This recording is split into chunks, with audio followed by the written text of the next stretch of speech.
of Maryland. There's a lot going on in our country, and there's a lot going on around the world. We are in a very interesting and, dare I say, difficult moment. We know that in Texas, they are digging themselves out from that massive storm that they have been dealing with for about a week. The implications of that flood are very difficult to reconcile ourselves with, because it is taking us to a different level as we think about the lack of response from FEMA. It is interesting that they asked Kristi Noem about FEMA, and she said, well, that's not the job of the federal government to help, when actually the title in FEMA, the F stands for federal. It's like the federal government's responsibility to unlock those monies so that states can tap into them when they've had this level of destruction. That is not the case here in Florida, and I do believe that going forward, we're not going to see any support or assistance coming from the federal government when there are situations happening in people's communities. The federal government has turned a blind eye.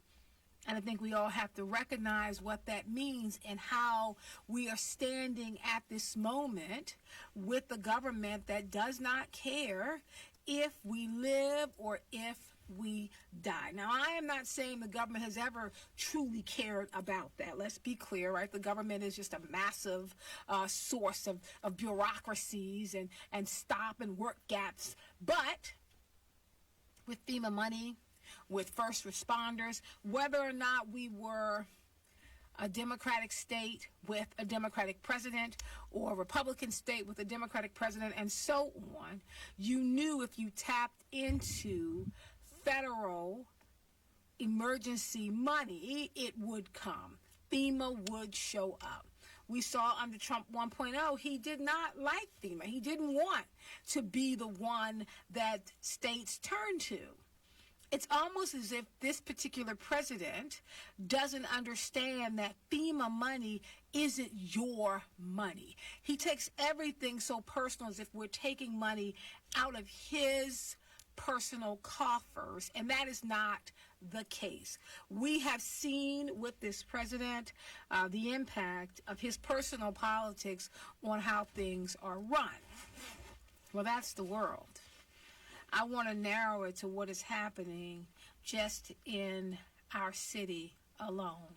I think what is happening over the last 24 hours should give us just a moment of pause. Over in the Penn North community, and I know that community, I've gone over there.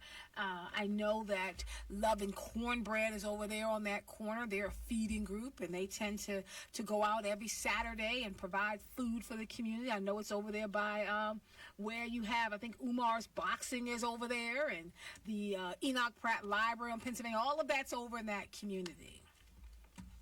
Yesterday, there was a tester that was distributed on the streets. You cannot tell me that some drug dealer somewhere had an idea for how to mix stuff up a little bit. I got something that's going to change things. I got something that's going to rock the system. And he dropped this drug. And the reason why I am so confident that some drug dealer dropped the drug is that you had too many people at the same time being impacted. 27 people thus far have been taken to the hospital with whatever that tester was.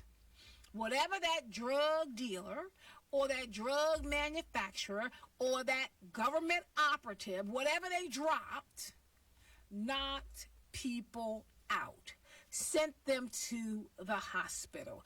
And I am sure that what they're figuring out today in these little homemade labs in the basement is how to cut it so they can make sure they use it. Trust, when things like this happen, folks, it's not being a conspiracy theorist to posit that there was some type of tester going on where somebody dropped some type of drug that was new to the community and you saw the way people responded.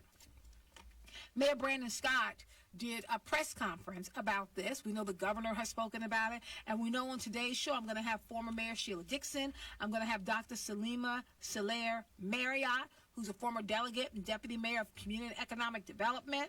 I'm going to have Sue May, the executive director and founder of Love and Cornbread. I'm going to be joined by Dr. Joshua Scharfstein, the vice dean for public health practice and community engagement. We have a packed show for you, but you always have an opportunity to get in at 410-319-8888. Justice Settle, let's take a listen to the mayor, and then I want to hear from you.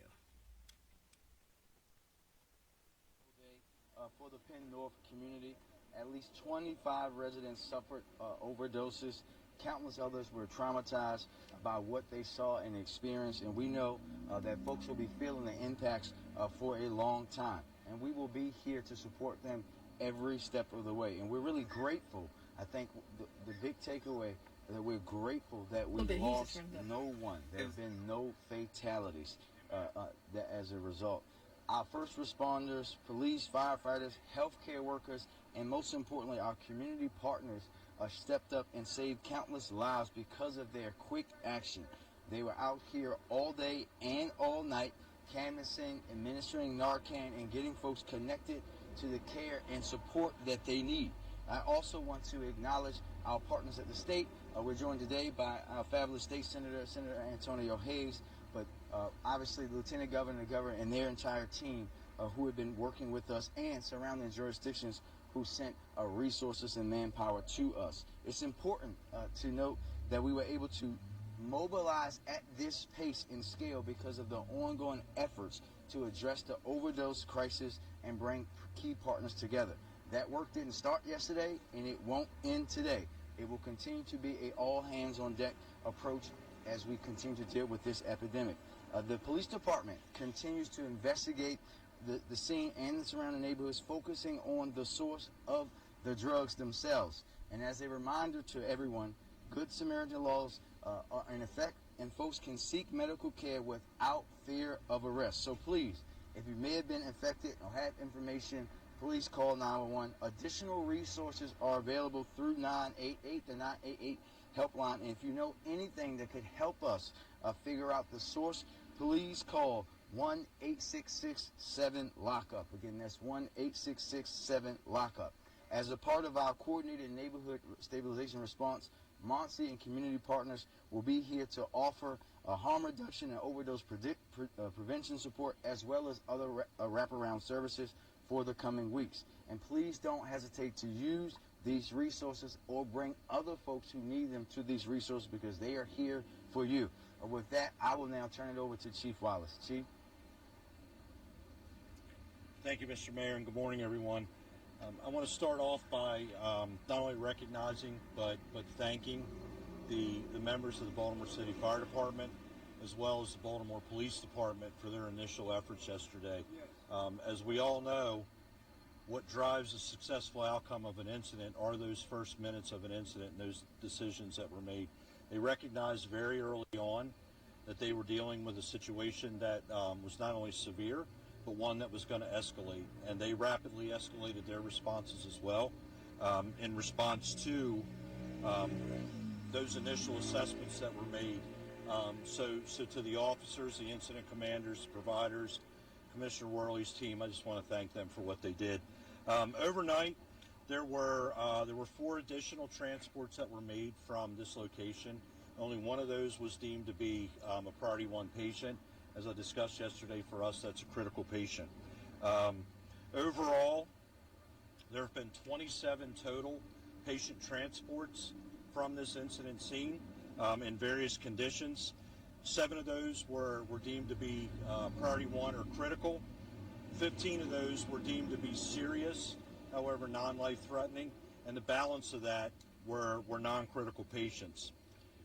We worked with a total of 8 local hospitals that received patients from this location, including some of the hospitals on the periphery of the city. However, the majority of the hospitals that received patients were in the downtown district as well. And finally, as the mayor said, I'll just expand on this. Most importantly, we have no indication of any fatalities.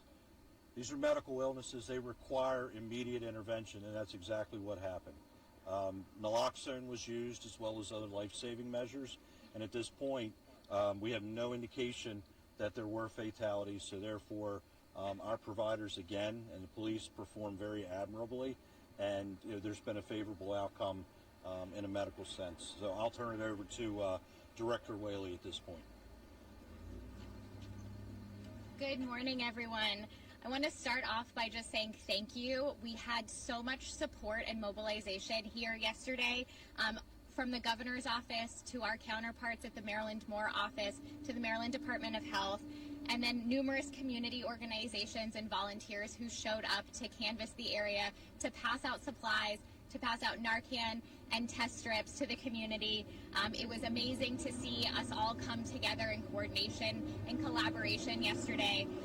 We're going to be doing the same thing today. We have teams out all day who are going to be passing out supplies, passing out Narcan, educating the community on some key public health messaging. If you are using today, please do not use alone. Please go slow and have Narcan available. You'll see our canvassing teams out. Please reach out to us. We also have folks here at the Enoch Pratt Library. We have a peer on staff. There's mental health supports here from 988 and BCRI and the Embrace team from the University of Maryland. And we also have a medical person on site here from the Healthcare on the Spot van. Also want to remind folks that if you see someone that you think might need help, please call emergency services. The Good Samaritan law protects you as a caller and that person as well. So thank you all again, and we'll be out here all day.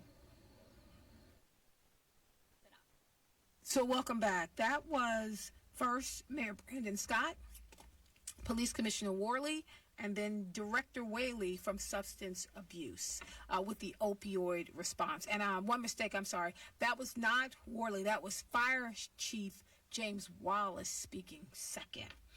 So folks, yesterday's event is only underlining a situation that we have been pointing out for a while.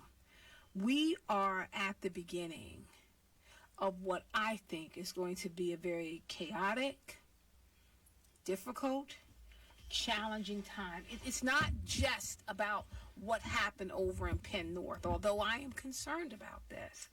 I'm saying, what are we getting ready to move into? Because it doesn't stop here. We know that people are going to start losing their job. We heard today the Department of Labor is talking about reducing by 15% today. They have a workforce of 18,000 people strong, and they're like, we're going to reduce 15% of the workforce today.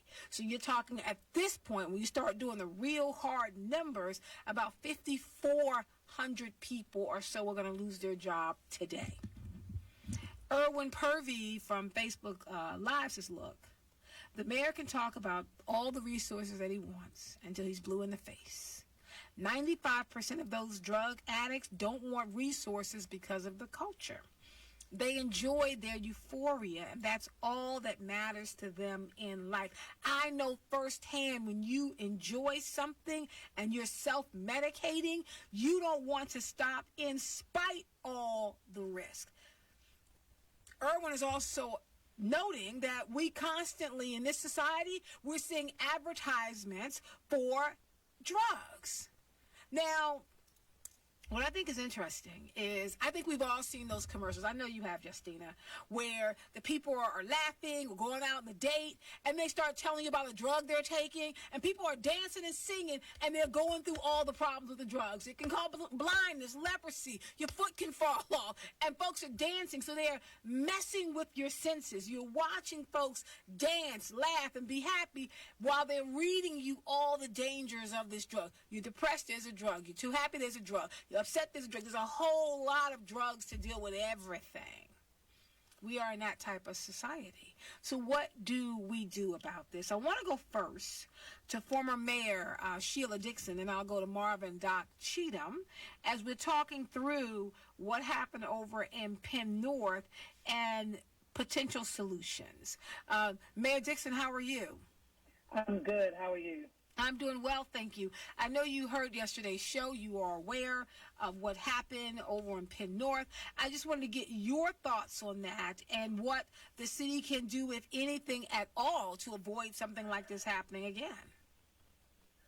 So, Dr. K, I always put things in perspective, and because of being in public office, and because for me, yes, crime is important, but for me, health was first and foremost a priority. And I kind of like I told Justina when I was listening to your show and I couldn't get on, I thought back about how, for whatever reason, and I still can't figure it out, how we don't try to build on success of trying to change the culture. First of all, you got to do preventive measures. Second of all, people that are addicted. I mean, I had my oldest brother who's deceased, from opiates, from heroin. He died many years ago, and he came from a two families household, et cetera, but he got caught up, with heroin, and for whatever reason. So for me, experiencing that and seeing him going through that, I knew in public office that was going to be first and foremost, on top of watching what was going on in the community. But when we step back about our health commissioners, Dr. Collier under Mayor Schmoke, where Dr. Collier and Mayor Schmoke wanted to legalize drugs, not to legalize it where you just can go and have a party, but to really focus on the medical impact on it and how people said, oh, no, we can't legalize it. People use Amsterdam as an example. And then next step, people went from heroin to then crack. And I remember, and I know Dr. Selena Salamari is coming on. And as a legislator, she introduced the clean needles so that individuals would not end up with HIV and AIDS by using clean needles, but also looking at the other support that they needed. And then Dr. Bielenson, then Dr. Sharfstein, Dr. Wynn. We haven't had anybody, and if the truth be told, and that's what pisses me off sometimes, I read the press release that the mayor wrote about when you're doing drugs, have another partner, and da-da-da-da, and I'm like, okay, ain't nobody reading that press release except for those of us who are getting it. That drug addict ain't reading that press release. And then I was really disappointed in Senator Hayes because he worked on my administration, so he knows what we were attempting to do at that Pennsylvania and North Avenue. I mean, he has addiction in his family. So my point is that we don't want to build on. You have to do multiple things at one time. Yes, you have to deal with the crime, the violent crime, the guns, get that off the street, but you also deal with the quality of life. You also have to deal with the health aspect of drug addiction since we're the capital. And it's like now folks are in public office, and I'm not trying to criticize them that they're not trying to do things, but it's like they can't handle multiple things at one time. All of these things are part of a total puzzle. And if you've got to have the kind of expertise and the kind of talent that can handle all these things at the same time, particularly with the amount of money that has been coming in. Yes, Mayor Scott sued all these drug companies, and all this money's coming in. But even before that, we kind of like put things aside and not dealt with all of these things at the same time. And so now that all this money's come in, et cetera, moving forward, we've got to have the best people who are part of the teams at the local level, at the state level. I don't know about the federal level, but at least at the local level and the state level, where they are focused on these things. But look at what best practices were effective and working. It's like the police officers. I mean, used to be around by my church, every time the first of the month, you have people that come out with those testers because you get them to test those products and then they come back to buy. Those police officers, you got the MTA police at Pennsylvania and North, you have city police. You don't sit in those cars. You get out and you walk around. You look at what's going on. And I get tired of hearing this has been going on for decades. Yeah, it was going on for a period of time, but then it also died down to some degree because people were being held accountable. When we put that on CBS there, the senior housing there, I mean, Antonio has this North Avenue Authority that he's got $50 million. Well, the first area that should have been focused on is Pennsylvania and North. I have a friend who works for the city. He went up there today because he grew up in that neighborhood. He said, stuff is back to business. They're selling on the corner. Back to business after what happened yesterday. I know that Chief Melvin Russell and others used to walk that beat back in the day. Yes. And it hadn't been that long ago, but part of the challenges, now just think about it. You had some really good health commissioners on top of other people. I'm not taking anything away from, I don't even know the new health commissioner who's there, but there's been a revolving door of health commissioners since Dr. Collier, Billingson, Sharfstein, and Wynn. And so, how are you going to get control of it when you're just focusing on certain aspects of it? You got to look at the total picture, and that's the disappointing thing. It's like nobody wants to build on what was put in place to make it even better because you got more money now, you got more resources now to do that. Thank you very much, former Mayor Sheila Dixon. Let me see if I can get Marvin Doc Cheatham in here before we go to break. Doc, Penn North, I know this is your community. Your thoughts on what is going on? I'm saying amen right on to what Sheila just said. We got a whole bunch of people that we saw at 9 o'clock. You know what, Doc? Your phone is... Hold on one second, sir. Let's get that phone fixed for Marvin Doc Cheatham. What we saw yesterday, 27 people. We're going to talk about it. I'm going to be joined by Dr. Salima Marriott. She used to, when she worked here in Baltimore City, she was on the Effectiveness Committee of Task Force to study the increasing availability of substance abuse programs. We want to hear from her. She's based in Atlanta now, but she's going to speak back to what's going on here. We'll fix Doc's phone and we'll get him back on. Today with Dr. K, we have more.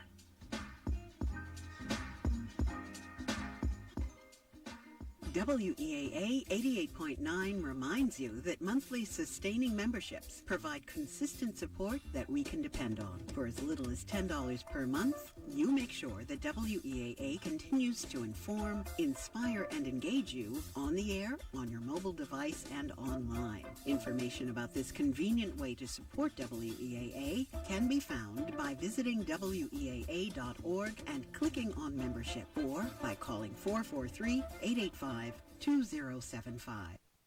Fiesta Musical with Guillermo Brown and Gary Elter, the multilingual music program. Whether you speak the language or simply love the Latin culture, connecting the music of Afro-Caribbean roots.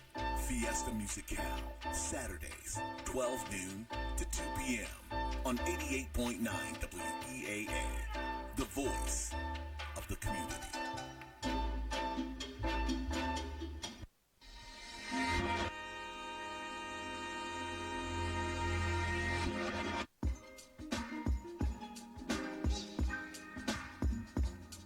Welcome back to Today with Dr. K. I'm Dr. K. Wise-White, and I'm on with Dr. Salima Marriott, who, when she worked in Baltimore City, was a delegate and the Deputy Mayor of Community and Economic Development. She's now based in Atlanta, but she was a member of the Advisory Council for Children, a member of the Drug and Alcohol Abuse Council. She was actively involved in dealing with reentry and reintegration when it comes to city drug and alcohol abuse. How are you, Dr. Marriott? Thank you for joining us. I am fine, and thanks to you for offering me this opportunity. Yes, so can you speak about what happened yesterday with 27 people plus being taken to the hospital with the Baltimore overdose crises in the Penn North community? Yes, it just takes on different faces. So what happened yesterday was not a new face. It is a face of addiction in our city and the level of addiction. So 5 years ago, it would have been another substance. And so there is nothing new and different about what happened yesterday.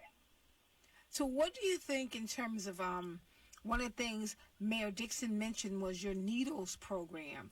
Can you talk a little bit about that and whether or not people walking around giving out Narcan, is that really the best solution in this situation?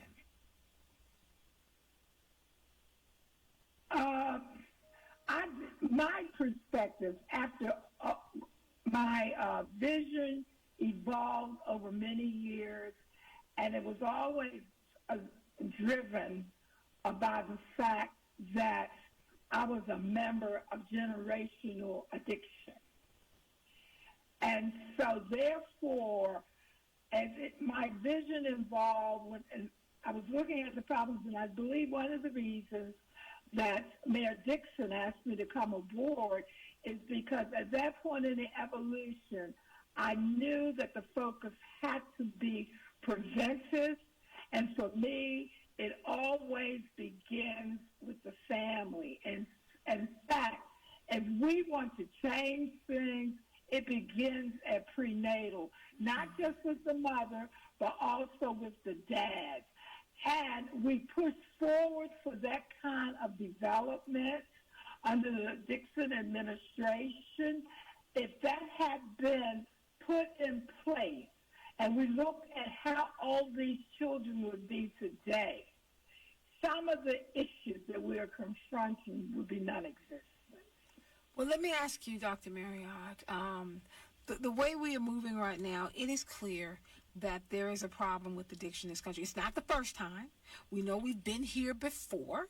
So short of providing people with Narcan, short of giving people tester strips of fentanyl, short of actually setting aside a house where they can take their drug of choice with people there who can help, short of all of that, I mean, how do you actually get rid of drugs? I'm not even sure if that's something that is possible. Well, I'm not sure that that's possible that you get rid of drugs, but we need to be more preventive focused and stop putting Band-Aids on the crisis that emerged like yesterday. And so I'm not saying you don't address it, but you have to constantly be involved in a preventive strategy. And for me, prevention is developmental. And that's what I have been advocating for a long time.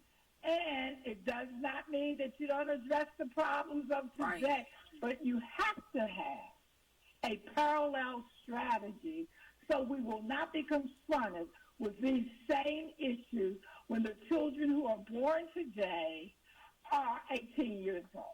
Right. We can prevent it, but it begins at the beginning of life. It is a prenatal strategy that does not just involve moms, it also involves dads. And we have to get the parents healthy so that the children will survive in healthy communities. And of course, ultimately, they come to school. And so the idea when you begin at prenatal is preparing them when they enter school. And when we do this, and I think that you may have talked earlier about the Harlem Children's Zone, that's when there was success. Right. When we focused on children. And that was a preventive strategy that makes a difference and sends children off to college rather than to prison. And people have said that they've seen young people as young as 9 doing drugs. They've seen young people smoking marijuana. So having a society that is increasingly turning to drugs is not new. And my final question to you, Dr. Marriott, So we're focused on preventative care. We want to make sure we have Narcan. We want to make sure we have fentanyl testing strips. You're saying focus on the children. Like, let's get them while they're young to stop addictions and to put them on a better path. And if we do that, then you believe that's the answer to the questions we've been asking. I do believe it, and we have never tried it with earnest. For many people, focusing on babies is not sexy enough. Or they believe that if they focus on teenagers, they will get more immediate results. Good. Thank you so much. Dr. Salima Marriott, folks, former delegate and the deputy mayor of Community and Economic Development. She's now based in Atlanta. Thank you for your full systems approach. Preventative care is what Dr. Marriott is saying. Thank you again. Thank you. And let me go right back to Marvin Doc Cheatham, former NAACP Baltimore president, but he also lives in that community. Doc, how are you? I'm doing good. I lived in the community 74 years. I'm not the oldest one in this community, but I think 99% I've been living in this community longer than most. I would say this, what I saw and heard this morning told me one thing. Our elected leaders did not do their homework. Why are you come and going to walk into a community? You didn't study exactly where did these people get their drugs from on that day. You were going out to areas where the drugs were not distributed for free. I said, why were they starting to walk towards Drew Hill Avenue when they should have would start walking first right in the Penn North area near Gilmore Homes, the Curry House, the Harvey Johnson Towers? They should have started walking first. I said, they even going in the wrong direction. They don't even know. They just want to say, we're patting ourselves on the back. But Dr. Salima Marriott was right. It was 10 years ago, we said to Elijah Cummings and to Sarbanes, we told them the recommendation is you need to go to the children. We need mental health to the children. Excellent. We said that to them. The document that we have even today was published by the city that the Sarbanes and Cummings agree with us during the Freddie Gray riots. They only gave us $50,000 for 5 schools. We said we need to quadruple that. Our challenge is with the kids. If the kids aren't adjusted, there's no way in the world we're going to make the adjustment. But what I saw today was really a pat on the back. They were going into the wrong neighborhoods where the drugs were not given away. Let me ask you this, Doc. Do we have any sense of the ages of the 27 people? Do we know anything? Was it mostly children, older people? Because that would help. Was it mostly men? Are they white people? Was it black folks? Who was it? Mostly men and 35 and above is the numbers that we saw. Okay, say it again, 35 and above? And mostly men. We interviewed some of the folks that we knew. Some of them actually came out. 3 of them actually are from our neighborhood. So we were able to readily ask some of the folks. Now, nobody's giving up who gave it to them because the drug that they got was for free. It was for free. So nobody has come forward right now. Nobody's giving up the dealer. Mostly men, 35 years of age and older. And Doc, is it mostly black men? Oh, no, without a doubt. But no, they are some whites. Right, because when I was over there, that one time I was over there, I saw quite a few white people. 20% at the most. 20% at the most. Well, we don't think it's just 27. We think the number may be up in 40 because guess what? They weren't going into vacant houses. Wow. They were not going into vacant houses. My neighborhood is 36,000. We have 363 vacant houses. Whenever there's a problem here, we go look at the vacant houses first because that's where we might find them. You might find 2 or 3, if not more, in vacant houses that may longer be with us.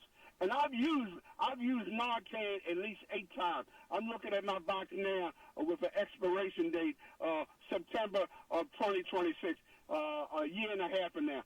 I've used Narcan 8 times, and I'm going to keep using it because it's a satisfying feeling when you see somebody that you think is actually dead and they get back up.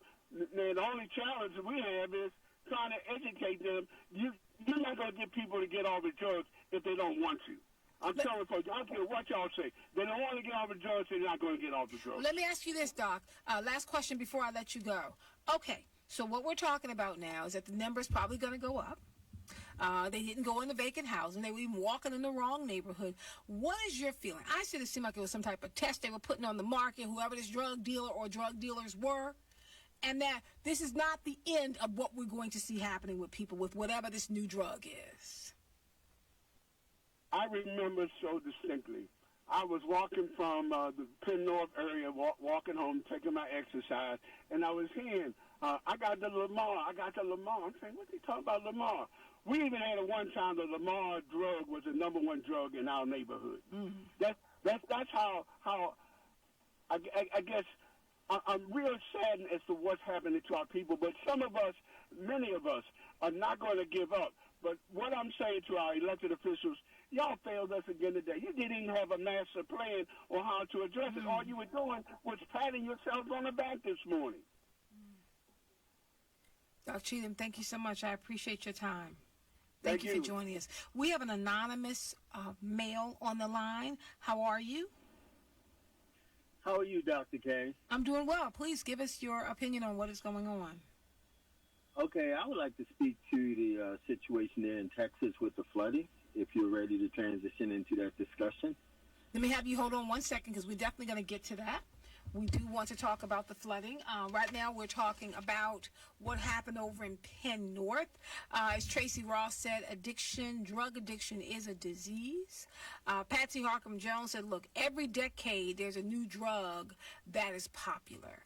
And we need to talk about where they should be going. Doc Cheatham said the problem is that today, when they were walking out there, they weren't even going into the vacant houses. That's what Doc Cheatham is, the former NAACP of Baltimore, the president.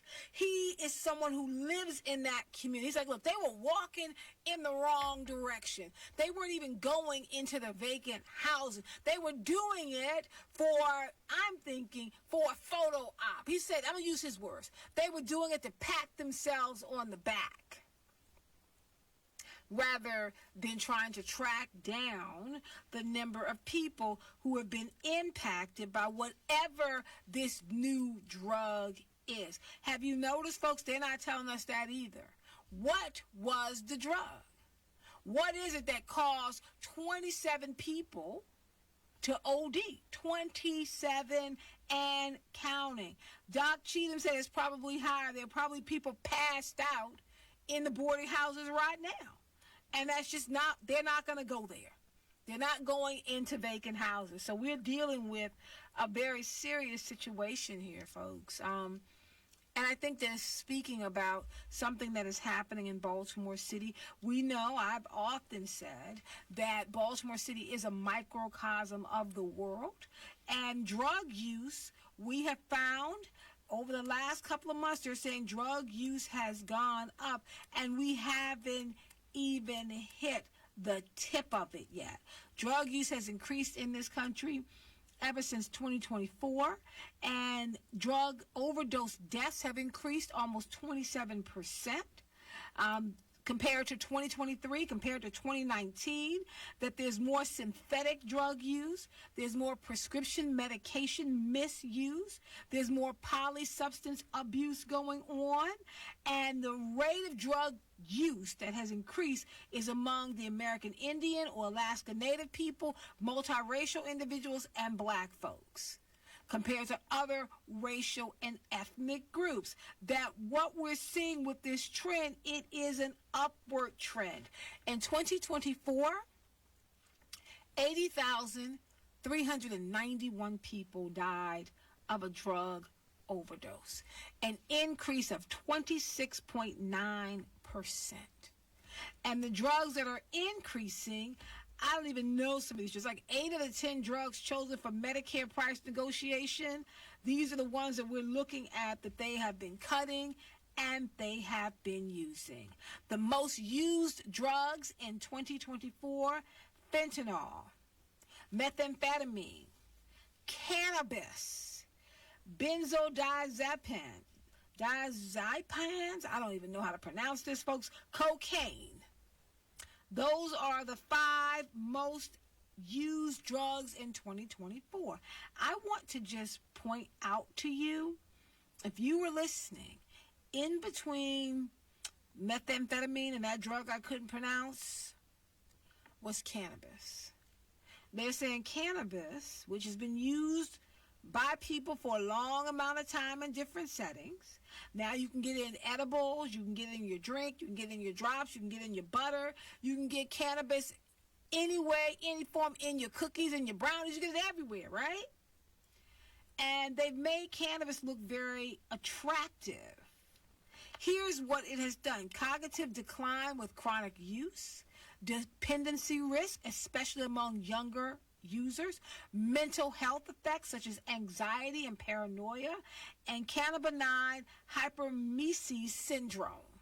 Yes, where you just get completely impacted by the drug. So I know we have talked in this society about how cannabis is good. You just use it, you're relaxing. What they're finding, as they have found with vaping, is the more they interrogate what's going on, the more they realize that there are issues. So cannabinoid hyperemesis syndrome, CHS, is a condition that's characterized by severe nausea, vomiting, abdominal pain, and that is impacting long-term, daily cannabis users. So move away from, oh, I can smoke my weed and I'm just getting relaxed, I just get the munchies, everything's fine. No, they are finding that there are increased issues when you're using cannabis long term. I said it when cannabis was legalized. I'm like, hey, this is not going to be a good thing.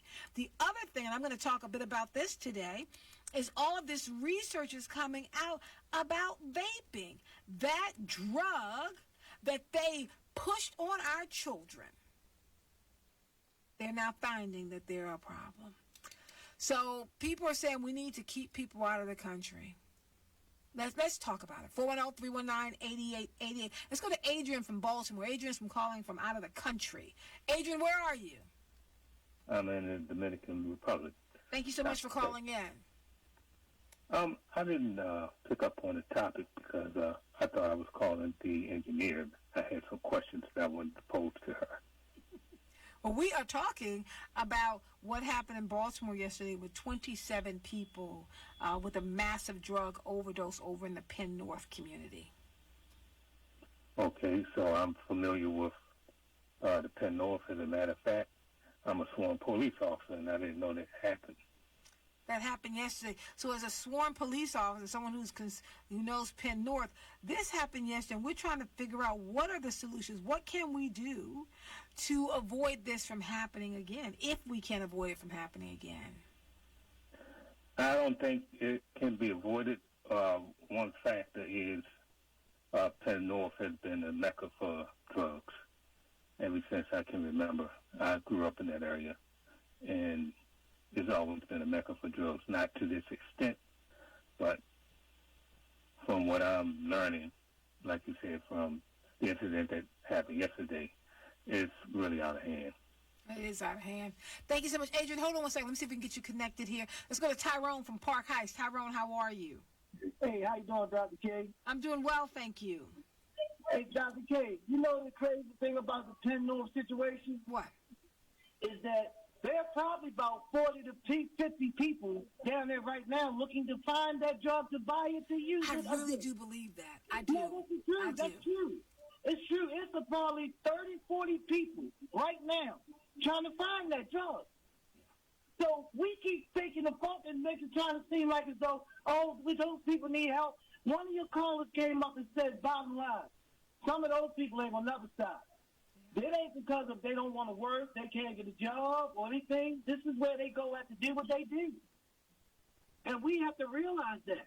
And if one or two of them come out and get saved, and we embrace them with open arms, come on into the good life. Come on to the good green grass, we used to call it. Remember?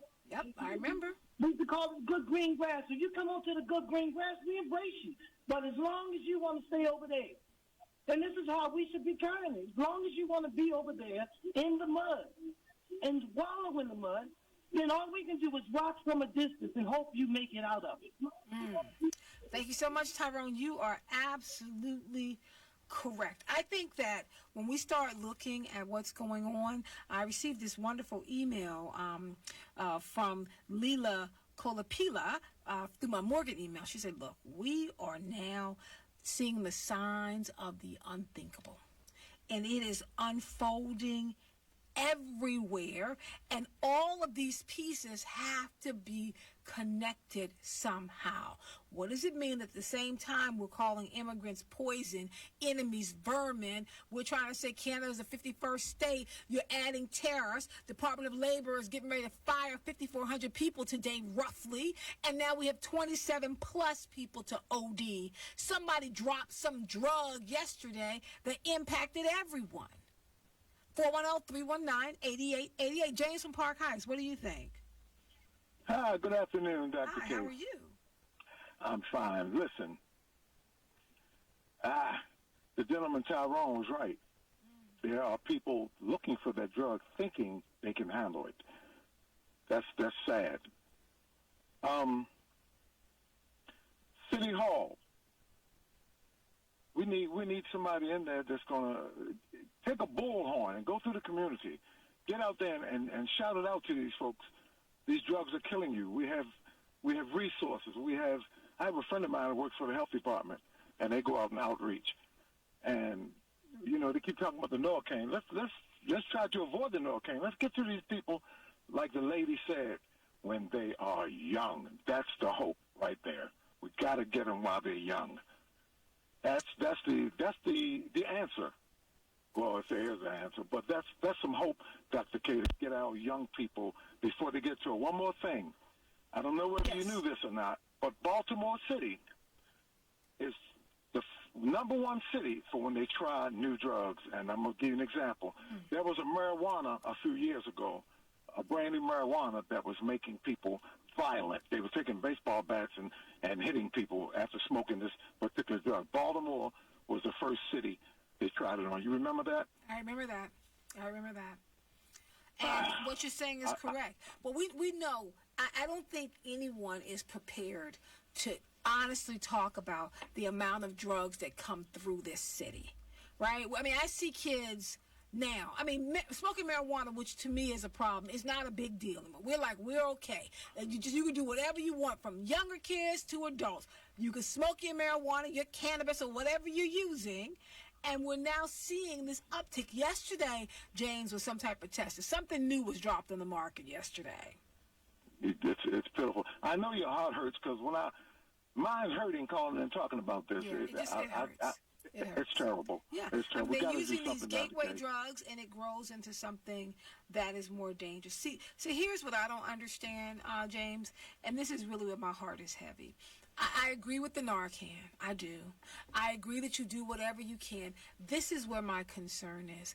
In order to get people off of drugs, you got to get to the root of why they're using drugs. That's right. You can do the Narcan and bring them back. That's not going to stop them tomorrow from going out and getting right back on the edge again. And it's not a lack of empathy on my part.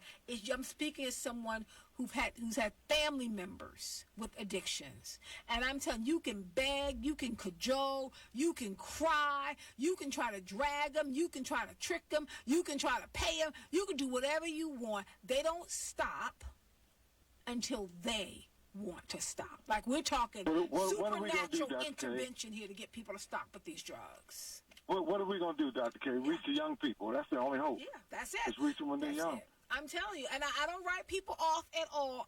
I'm just saying, folks, we can talk about the 27 people yesterday, which is alarming. I want to talk about what got them there and whether or not they're done. Because you're using drugs to escape from something. Has that condition changed?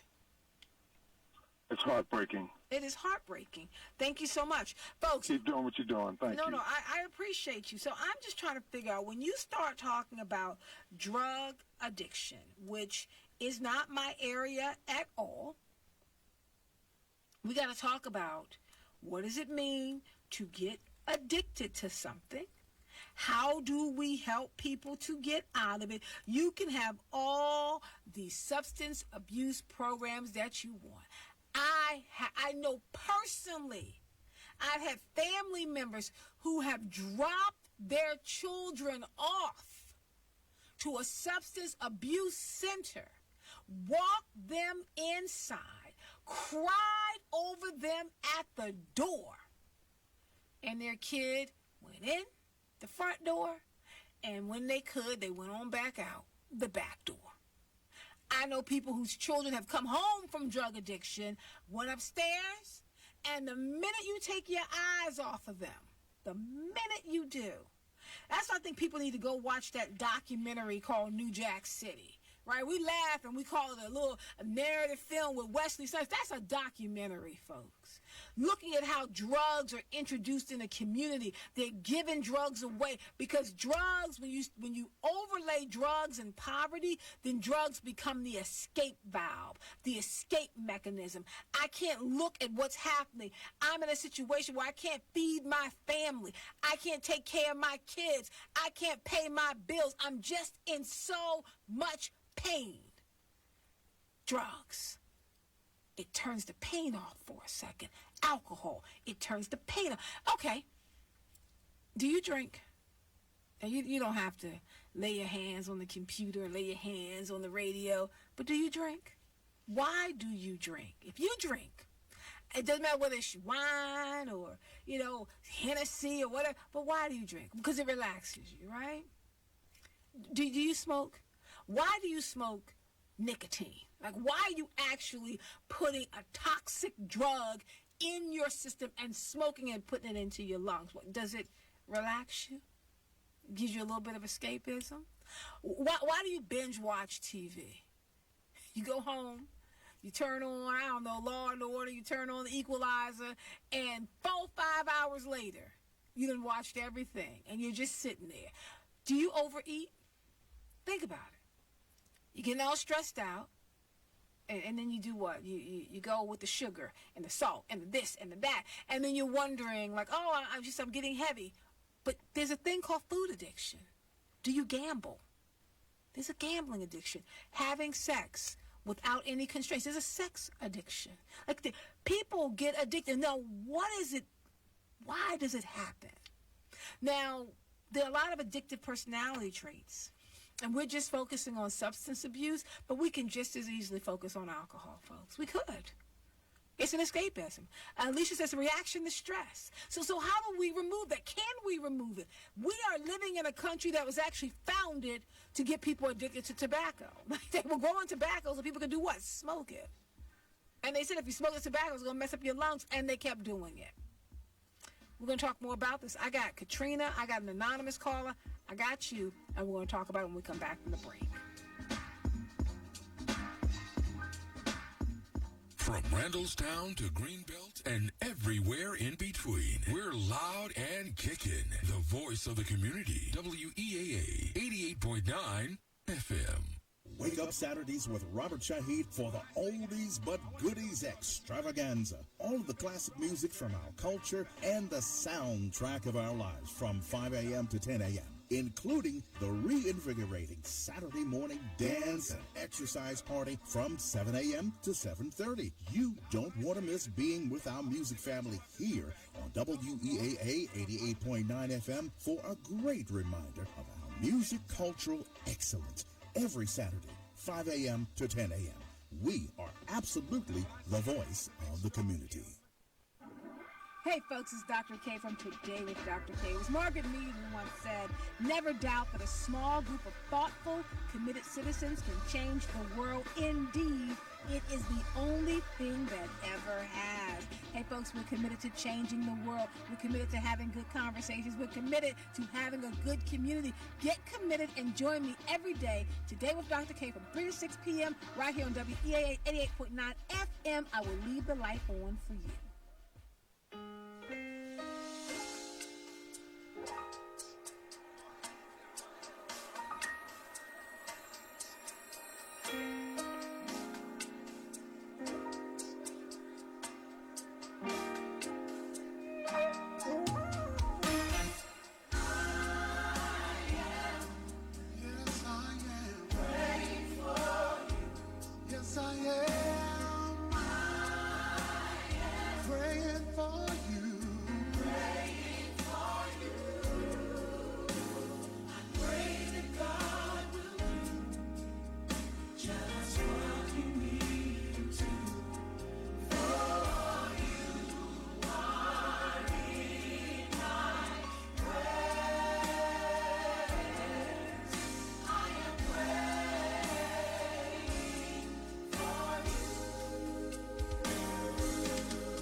effectual, fervent prayer of the righteous availeth much. That simply means our prayers don't might just yield results, but the God who hears and helps, he will answer himself. That's why I'm making and taking the time to include you in my prayers. I am praying for you.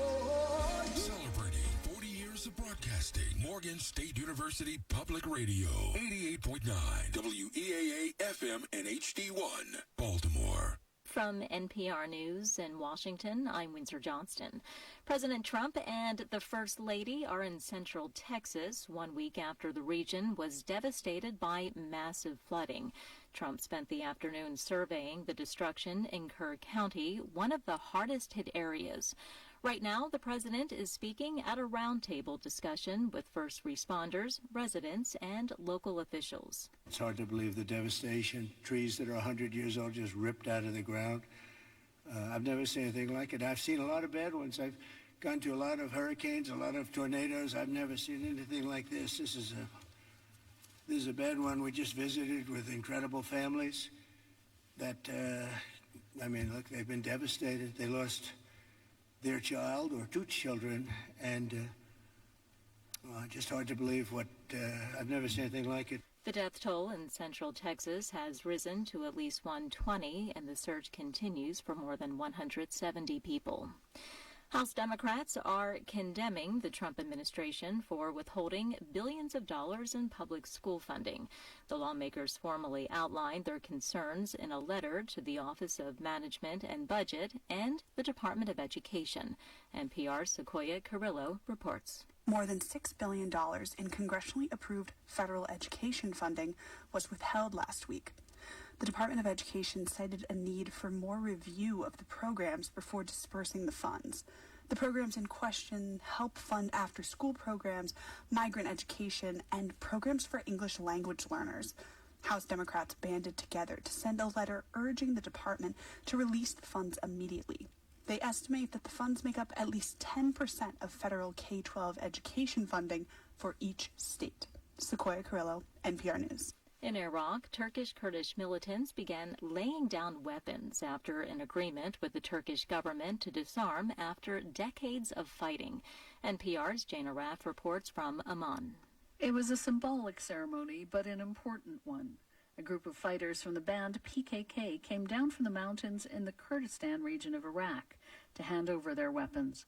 The closed ceremony followed a call by PKK founder Abdullah Öcalan to end the armed struggle for Kurdish rights in Turkey. Öcalan has been imprisoned in Turkey since 1999. He told followers from prison that the Kurds had gained rights in Turkey, and it was now time to move from armed to political action. The conflict between the PKK and the Turkish military has killed tens of thousands of people in more than 4 decades of fighting. Jana Raff, NPR News, Amman. At last check on Wall Street, the Dow was down 279 points, the Nasdaq down 45. This is NPR News. Hundreds of... All right, looks like 70 eastbound. Good afternoon. Is a little slow here as you make your way towards 695 here, the Baltimore Beltway. And into the city, the outer loop of the Beltway on the east side is a little slow between Hartford Road moving over towards Perrin Parkway. Also taking a look at 95 southbound up in Aberdeen, actually, and this is looking like a stop-and-go situation on your way towards Route 22 and then over towards 24 and 12-minute delays. Also looking at 895 northbound on your way towards the north end of the Harbor Tunnel, stop-and-go situation there. Down in Brooklyn, actually, and it looks like traffic volume picks up at the Route 2 spur. 100 eastbound, a stop-and-go traffic situation between 95 moving over towards the Mark Station at Dorsey. Also, as you move towards the Bay Bridge, eastbound here on 50, the roadway is reduced to 2 lanes, actually, and so watch out for stop-and-go traffic as you approach the Bay Bridge. And this report is sponsored by the Crohn's and Colitis Foundation. And for more traffic information, log on to SigAlert.com. I'm Dre Johnson with your Baltimore area traffic. Good afternoon from the MTA. Light rail is running on schedule. Metro Subway also runs on schedule this afternoon. Checking MARC trains on the Brunswick line, train 873, a 5-minute delay. Camden trains 848 and 855 have been canceled. Camden line is running with heat-related speed restrictions today. Expect 5 to 15-minute delays on the Camden line. For the MTA Transit Team, I'm Amy Friedman on 88.9 FM WEAA, the voice of the community. 88.9 FM reminds you that the views expressed on WEAA programs are those of participants and not necessarily those of Morgan State University, the staff, management, or underwriters of Baltimore's home for cool jazz. WEAA 88.9 FM.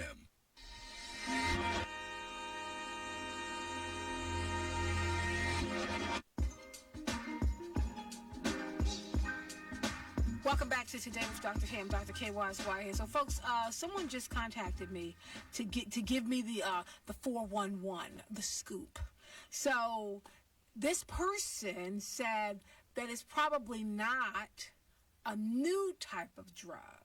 It's probably just a bad batch of the drug. He said, and this is all like Hood 101 talk for me, because I don't really understand it, right? He said you got to know how to cook the drug, you got to know how to cut it, you got to know math, you got to know science, like, you got to know all this stuff when you get the batch. And he said what probably happened is that they probably cut it wrong, right? Put too much of something in there that threw it out, and then just put it out there. He said you actually just go, people throw it out there, they give it to them just to kind of get rid of it, and someone out here, according to this person, has a whole bunch of bad drugs on them, and they've got to get rid of them.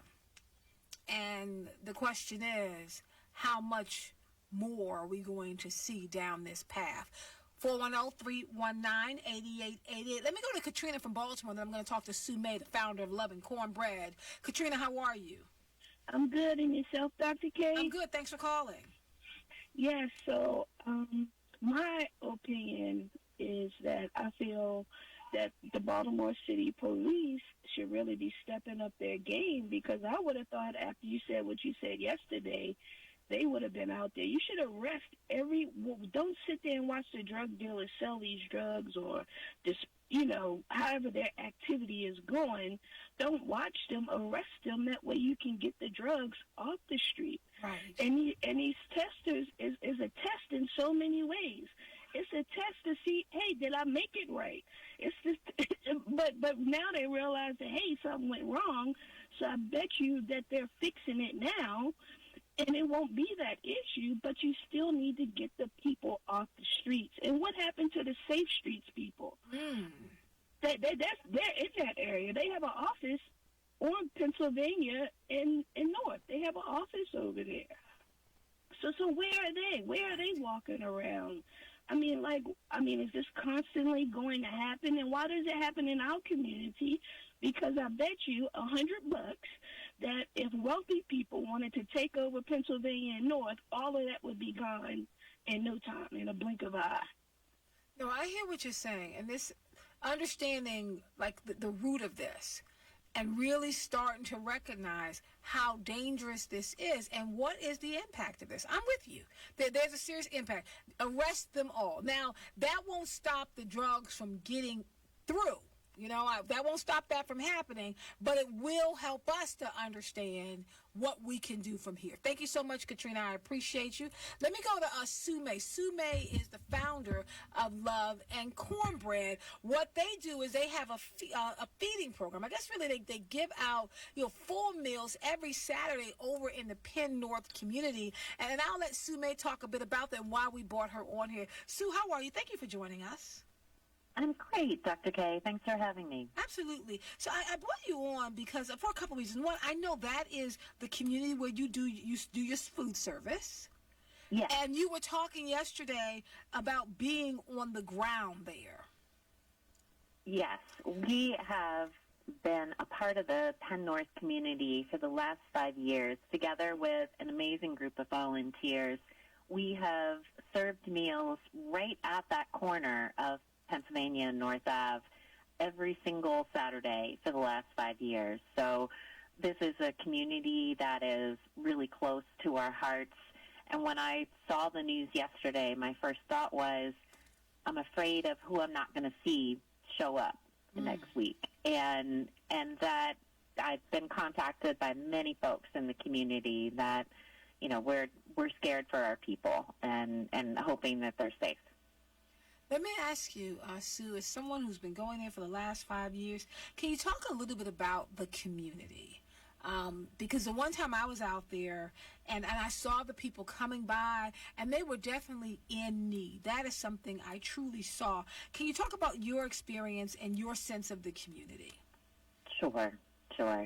You know, I have learned so much from the community. I'm someone who doesn't live in that community. It's not an experience that I had before. So I've learned through trial and error, and I've learned from showing up every week and just the passage of time. What I would say is that people take care of each other in Penn North, and there is so much more complexity to this neighborhood, to any neighborhood in Baltimore City, than you're going to see in the media. That there are people who are desperately addicted and in deep need, and there are people who are doing their best and taking the bus to work every day and doing it all right. One of my favorite regulars, everybody knows who this is, she is raising her great-grandchild. And we have learned as an organization how important it is for the community to have the tools to support each other. That while it's fantastic how much people showed up yesterday from all over, every day this is an emergency. Every day this is a crisis. And this community takes care of each other with very few resources.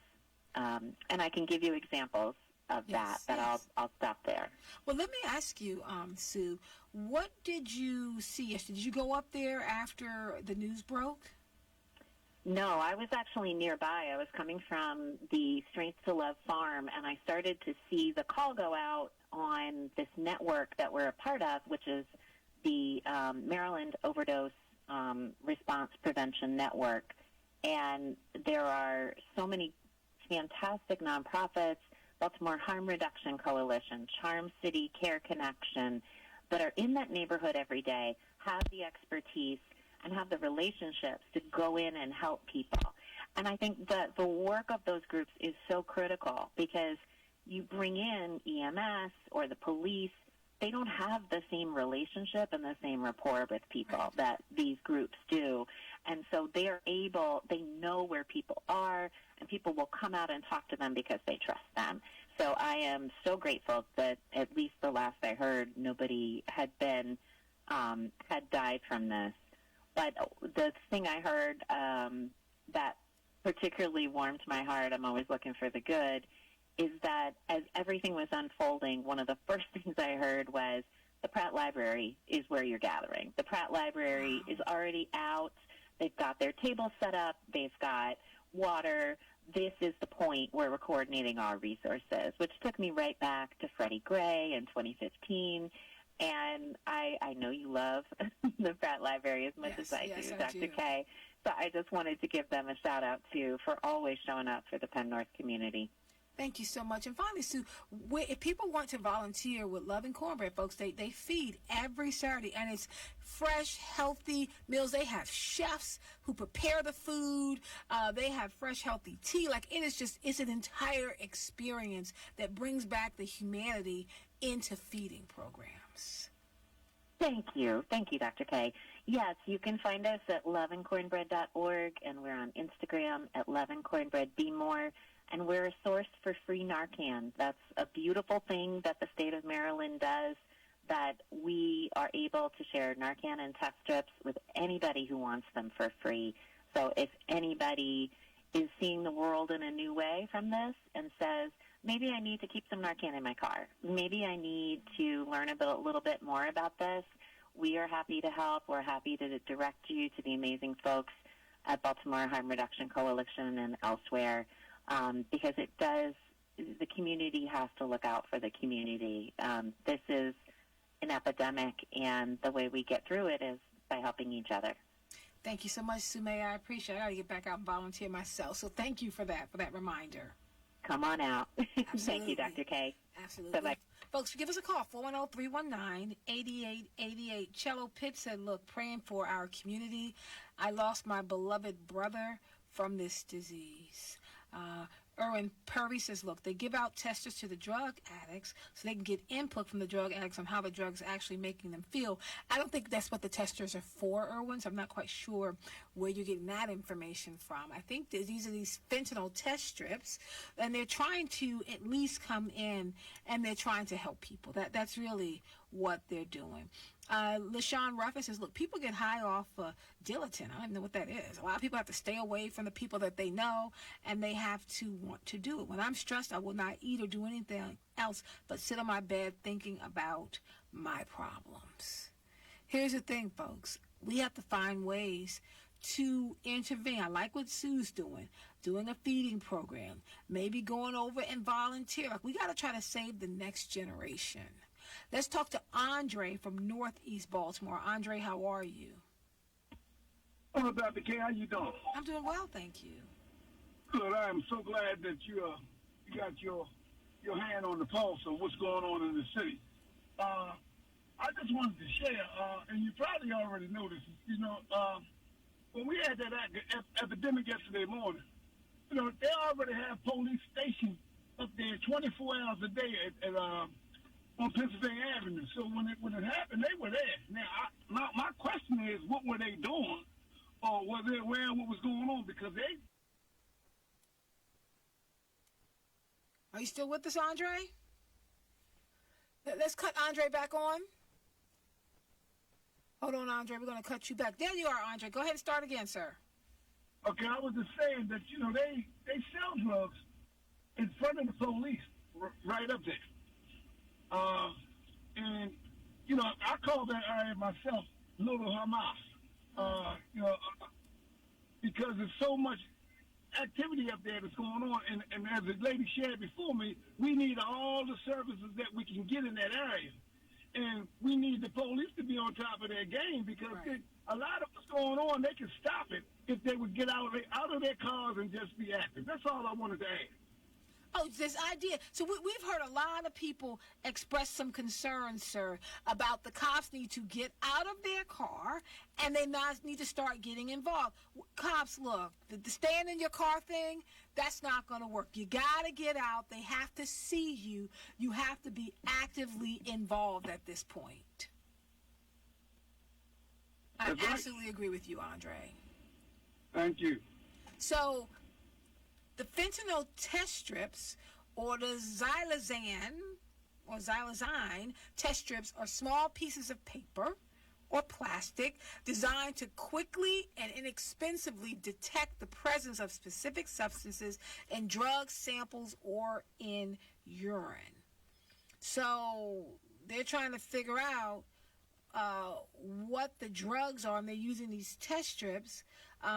There's a harm reduction tool to help people who use drugs make informed decisions and reduce the risk of overdose, especially since fentanyl is often unknowingly mixed with other drugs. Cynthia Gross said, no, testers is a term used for years to increase a desire for a particular drug, almost like going to Costco and getting samples of products while you shop. Ty Sekmek Ghana said, to kick the addiction, folks, we need extensive treatment programs. Also, people, places, and things have to change. They can't go back to their old normal. We've got to get to the root of what that problem is and what's going to happen. 410-319-8888. And what is it that we need to do to be better? So someone sent a video to me yesterday.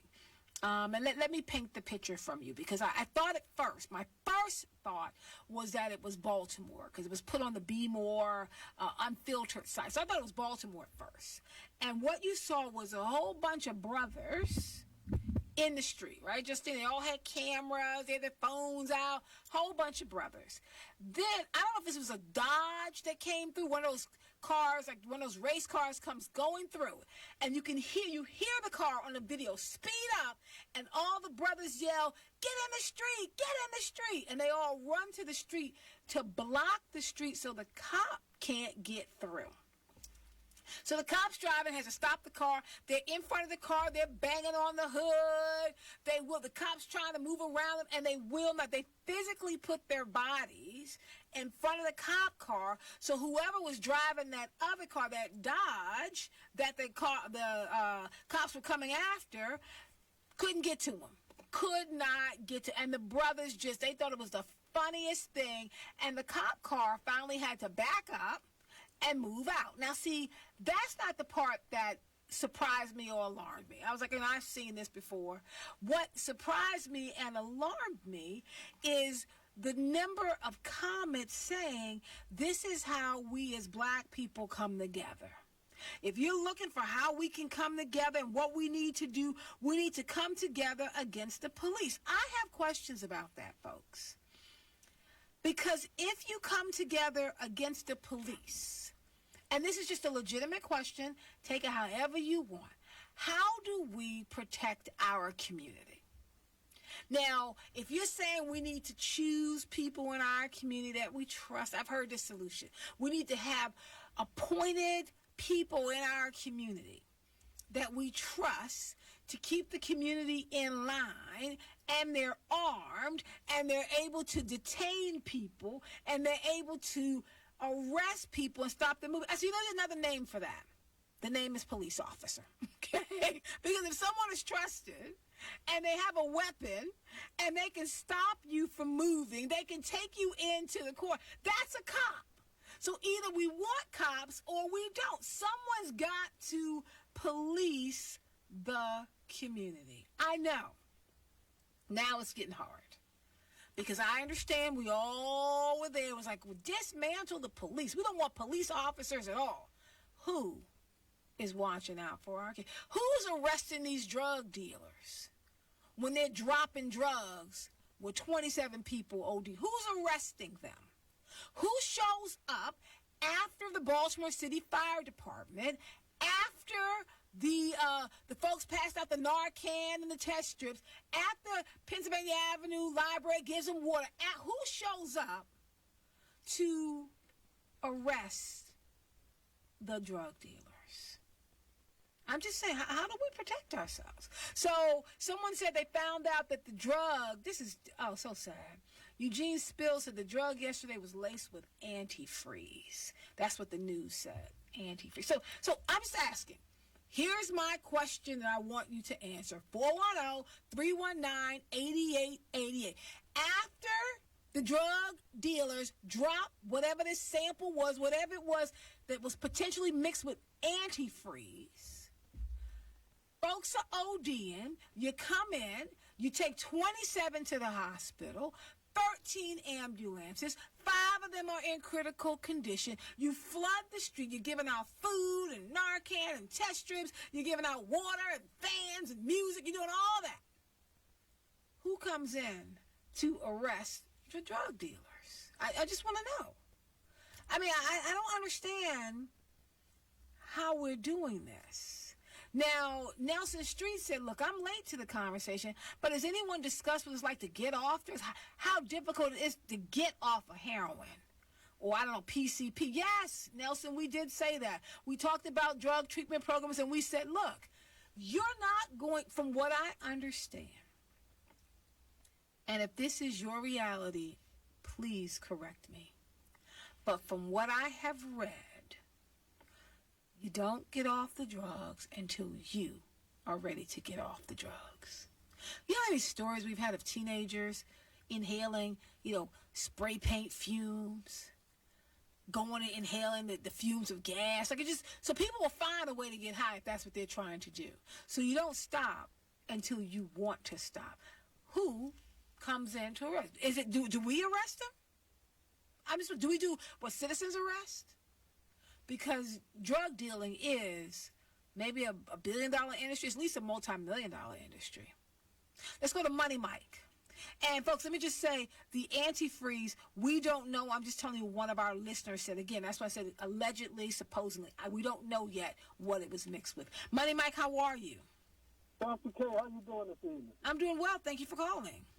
Well, first of all, you did say something. You don't get off until you want. We call it on the streets having a Katrina moment. And until the people have a Katrina moment, something threatens their life, something, a mind changing or something in their life has to change. That's the only way. And my solution is you ought to do like you did with weed. Even though we have a group of chronically addicted youngsters that are on weed, make it legal. You know, we've been fighting this war on drugs for how many years, and it's not, you're not going to take it away. Just stop it. Just stop it. Alcohol is legal now. Marijuana is legal. You can buy alcohol on any corner in this city just about. At all hours that you can find after-hour spots. You can find people who are selling liquor out of their houses, along with Newports. Now, I'm telling it for real. I'm from the street. And you ain't going to get that tester off the street. They're going to cut it again. They're going to try to clean it up. But they invested in that dope, and they intend to sell that dope. Yeah, I agree. So let's be honest about it. The reason why they're at Penn and North, because the police want them there. See, the crime left the streets and left the neighborhoods, and now you figure why it's at Upton, why it's at Lexington Market, why it's at Penn North, because they want it there. They can control it there. People are going to use. They tired of beating their head up against the wall. If people don't develop a mindset, learn to use their brains, have some pride, some self-esteem, then they fall victim. They fall victim. So we got to change the mindset. We got to change the thinking of them people. Because doing something else ain't going to work.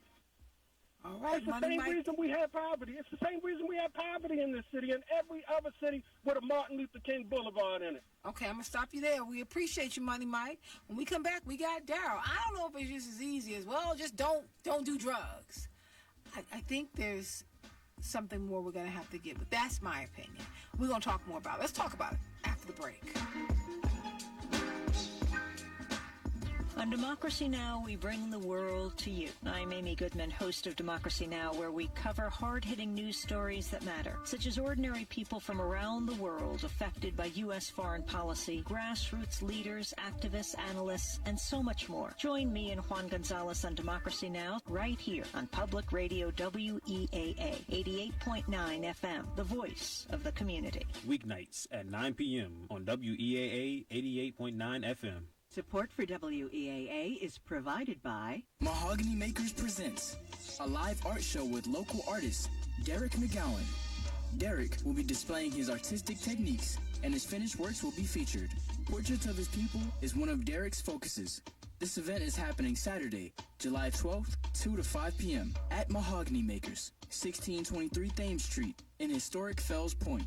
For more information, mahoganymakers.com.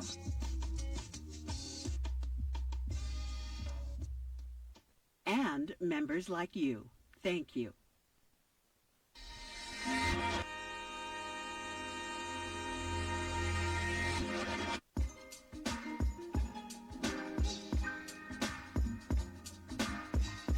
Welcome back to Today with Dr. K. I'm Dr. K. White here. There was a time when Nancy Reagan said, look, we just need to say no to drugs. Just say no. And another prophet by the name of Whitney Houston said crack is whack. Remember, she said, look, I don't do crack. Crack is whack. So that was our extent of how we don't do drugs. Nancy Reagan said no. Whitney said it's whack, right?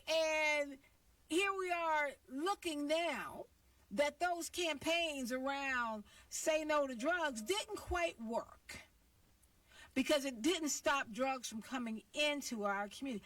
I'm going to step out and say I believe, and I'm sure many of you do as well, that this was an act of intentionality. They want drugs in our community. Do not tell me that drugs weren't flooded into the black community. Anyone else remembers when they pushed drugs? New Jack City, that documentary said, ain't no poppy seed, poppy fields in Harlem. Where the drugs coming from? We're not growing opium up here. We're not doing that. The drugs are coming into our community, just like there are no gun factories in our community. So they're coming into our community. How do you keep people oppressed? Drugs and guns. 410-319-8888. I remember the DARE program. Remember the DARE program? Drug Abuse Resistance Education, DARE. We had a whole bunch of programs. Didn't stop people. Let's go to Daryl from Baltimore. Daryl, how are you? Hey, good afternoon, Dr. K. How are you? Good afternoon. Thanks for calling. Yeah, I just wanted to chime in and about what took place with yesterday, which was sad, but it was a reflection of what anybody being naive about what's going on in Baltimore needed to see. That location, it's not a secret to the open-air drug markets in Baltimore City. Anybody that is of the street, know of the street, this, that, the other, they know exactly where the open-air drug markets are. You can get anything you want from A to Z. Again, with the police being in place, being inactive to this open-air drug market, in their face, it's almost like they don't want to do anything about it. And as far as police being on foot patrol, I think there should be some kind of regulation that they should spend out of an 8-hour shift at least 6 hours on foot. But again, they're spending their whole shift in their car just watching as if they're watching a reality television show. But with the open-air drug markets that most people know in Baltimore City, and if everybody knows, then of course the mayor knows. The police commissioner knows. The active police is in those vicinities know. And the sad part about it is because of what took... It's sad to say that a lot of addicts, once they find out people are passing out or ODing, this, that, the other, they gravitate to that product because they feel like that's the experience they want, and they're going to get the high that they're looking for versus getting something that's not going to give them what they're looking for. So with that being said, I remember back in the 90s, they had a product called Mike Tyson. Oh, yeah, the knockout, right? That's what that person told me. Yes, it was called Mike Tyson, and everybody wanted to find out how could they get their hands on the Mike Tyson because it knocks them out.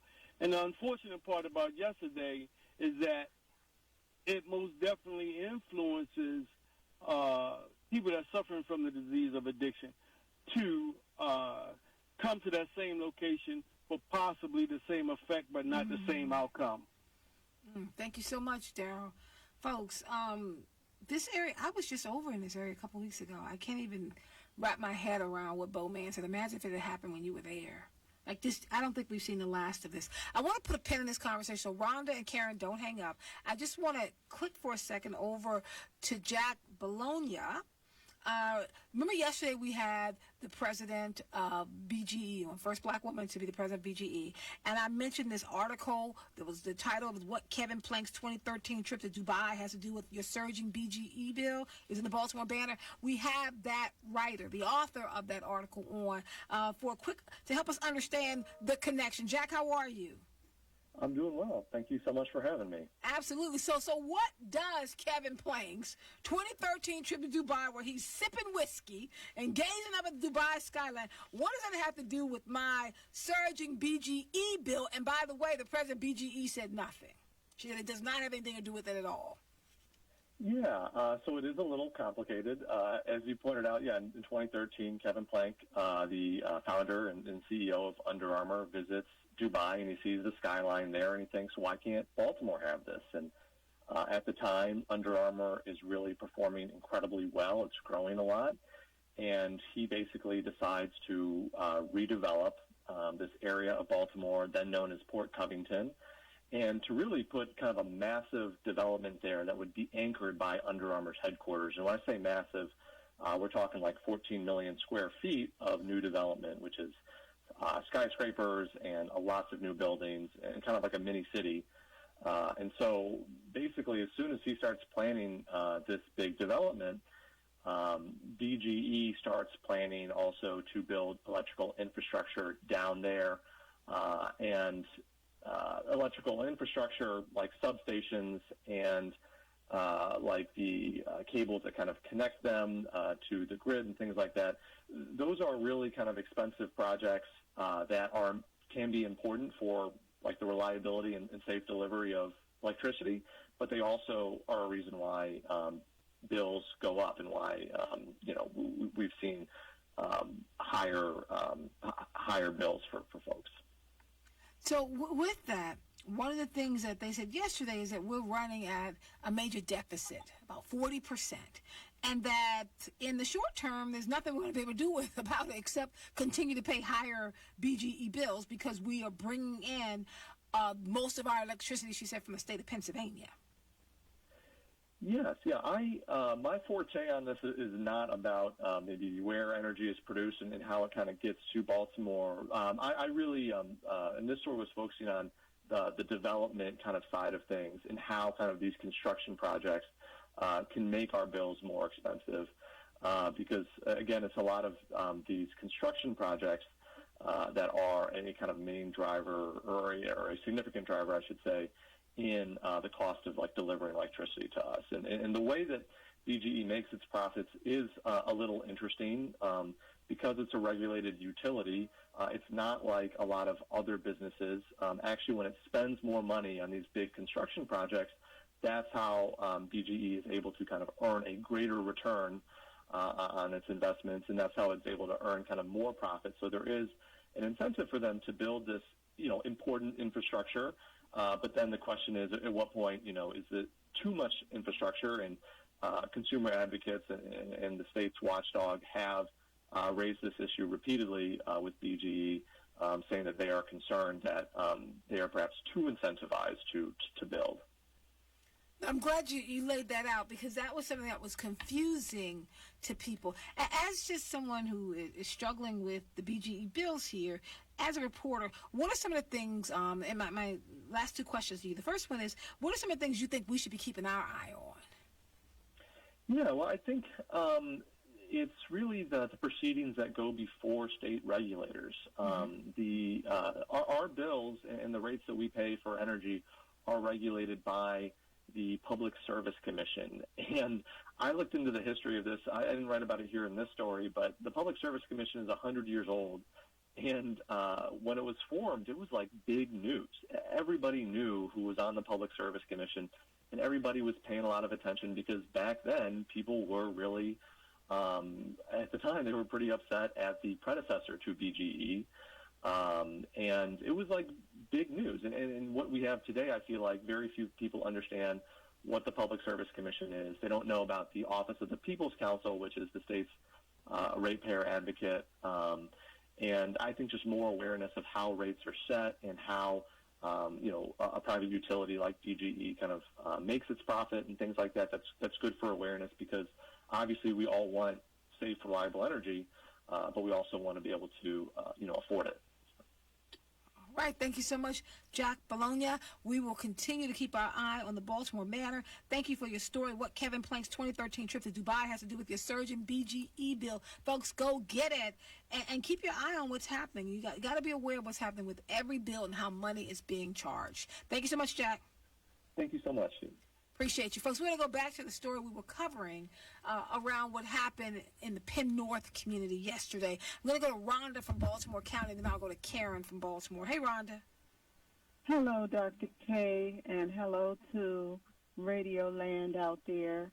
I'm not going to be very long, but I think that everyone has contributed a lot of good ideas in the conversation concerning Baltimore City, and I just would like to make a quick comment that we are living in a time where we really must be watchful and strengthen that which remains, because a lot of people are just ready to die, and they need strength, and only through good works can we do this? We need the churches to come forward, because there are a lot of churches that people are living, but they're spiritually dead. But the ones, no time for judging. Just come forward and help in whatever way we can, because at the end of the day,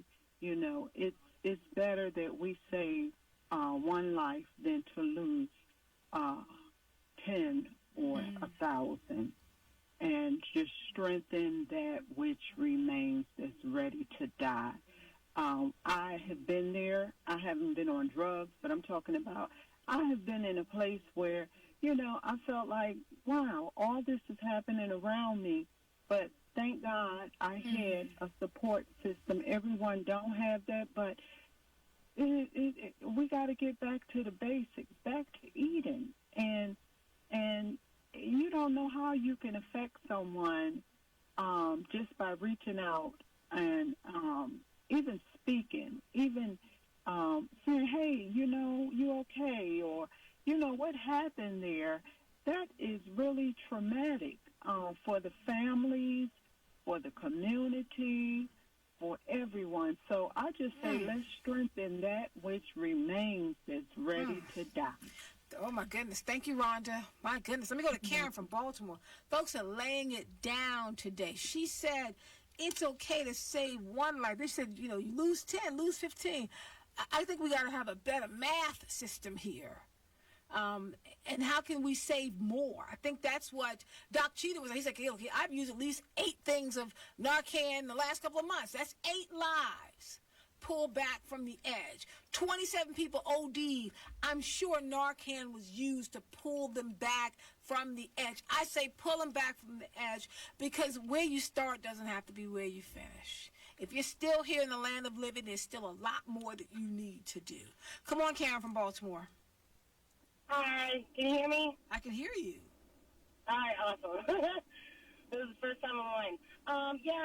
Couple sad stories. I was born and raised in Baltimore City. I always went to city schools. I graduated from Western. I'm a white girl. But one of my best friends in Western, she was so smart, so talented. She lived on the west side, down Lombard. And I specifically remember me picking her up when I was 18. I was we were getting her ready to graduate. And I was like, can I run and use your bathroom? Because I'm coming all the way from northeast side. She's like, no, you can't. And I'm just like, why? And she's like, my stepdad uses, heroin, and the house is a mess. She was so embarrassed that I was just like, okay, but I don't care. I was like, I love you. You're one of my close friends. Who cares? And she was like, no, you cannot come in. So whatever, we left. Long story short, for her, I'm not going to mention her name because I'm going to cry, but I went on and went to community college. She did not. She was so smart, God, so witty. And she ended up starting using heroin, and she still lived in that area. It was so easy to get, especially considering her stepdad, already used it, and she didn't have money. And next thing you know, I don't know, a year and a half after we got out of high school, I just heard she was dead. Her parents didn't have a funeral for her, nothing. It wasn't listed in the paper. It was very upsetting. And she was like a close friend of mine. Another story is, there's another girl that I knew, and this comes to the police, okay? She was so hooked on drugs that she became a prostitute. And she would go prostitute. She hired. Sorry. No, go ahead. Finish. She hired a police officer from Baltimore City to sit out in front of her motel room so she could call him in case there was any problem. And she paid him with part of the money, and the rest of the money she used to do drugs. So in other words, what I'm getting from you, Karen, thank you so much, folks. It's complicated, is what Karen's saying. It's not just about, hey, let's pull them all aside and get everything together. No, it is complicated, and it is tied together, and it is where we are. Dwayne Watson said it best. Drugs versus enforcement. Drugs been winning for 200 years. Million to billion to $1 trillion industries. Drugs have been winning. And I'm going to go back and I'm going to say 249 years. Because tobacco is what was driving this country, folks. See, we often talk about cotton, and it was cotton. Cotton is king. But the other thing they were using that really destroyed the soil was tobacco. Pulling it, wrapping it, and smoking it. Yeah, they were drug dealers, these colonists, right? Because someone's got to pull it, someone's got to wrap it, and who's going to smoke it? Isn't that the same kind of theory out in the streets? Someone's got to wrap it, someone's got to pull it, someone's got to make sure it's getting out in the streets. Everyone has a job. Everyone gets a little piece. Let's go to Brenda from Baltimore. Brenda, how are you? Hi, Dr. K. Hey, now. I want to say that Dr. Cheatham is correct. They should look into vacant houses. Right. I say that because, unfortunately, years ago, my baby brother overdosed in a vacant house. He wasn't found until a week later. So sorry. And sadly, his body decomposed because it was a warm day. Also, I grew up in East Baltimore, and I remember when we were kids, we would play sports from sun up to sundown. And I can still remember in 1982 when all that changed, and my friends stopped playing sports, some of them, and they got on the corner selling drugs, and then some of them started shooting each other.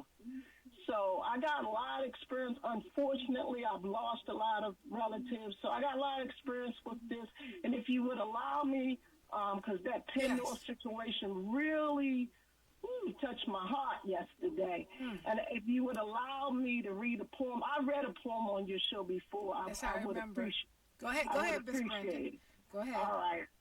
Penn North in the summer heat, all those beautiful bodies on the street. Anybody ever ask them why? Why do you like to get high, knowing you could die? They're not just a junkie, as some would say.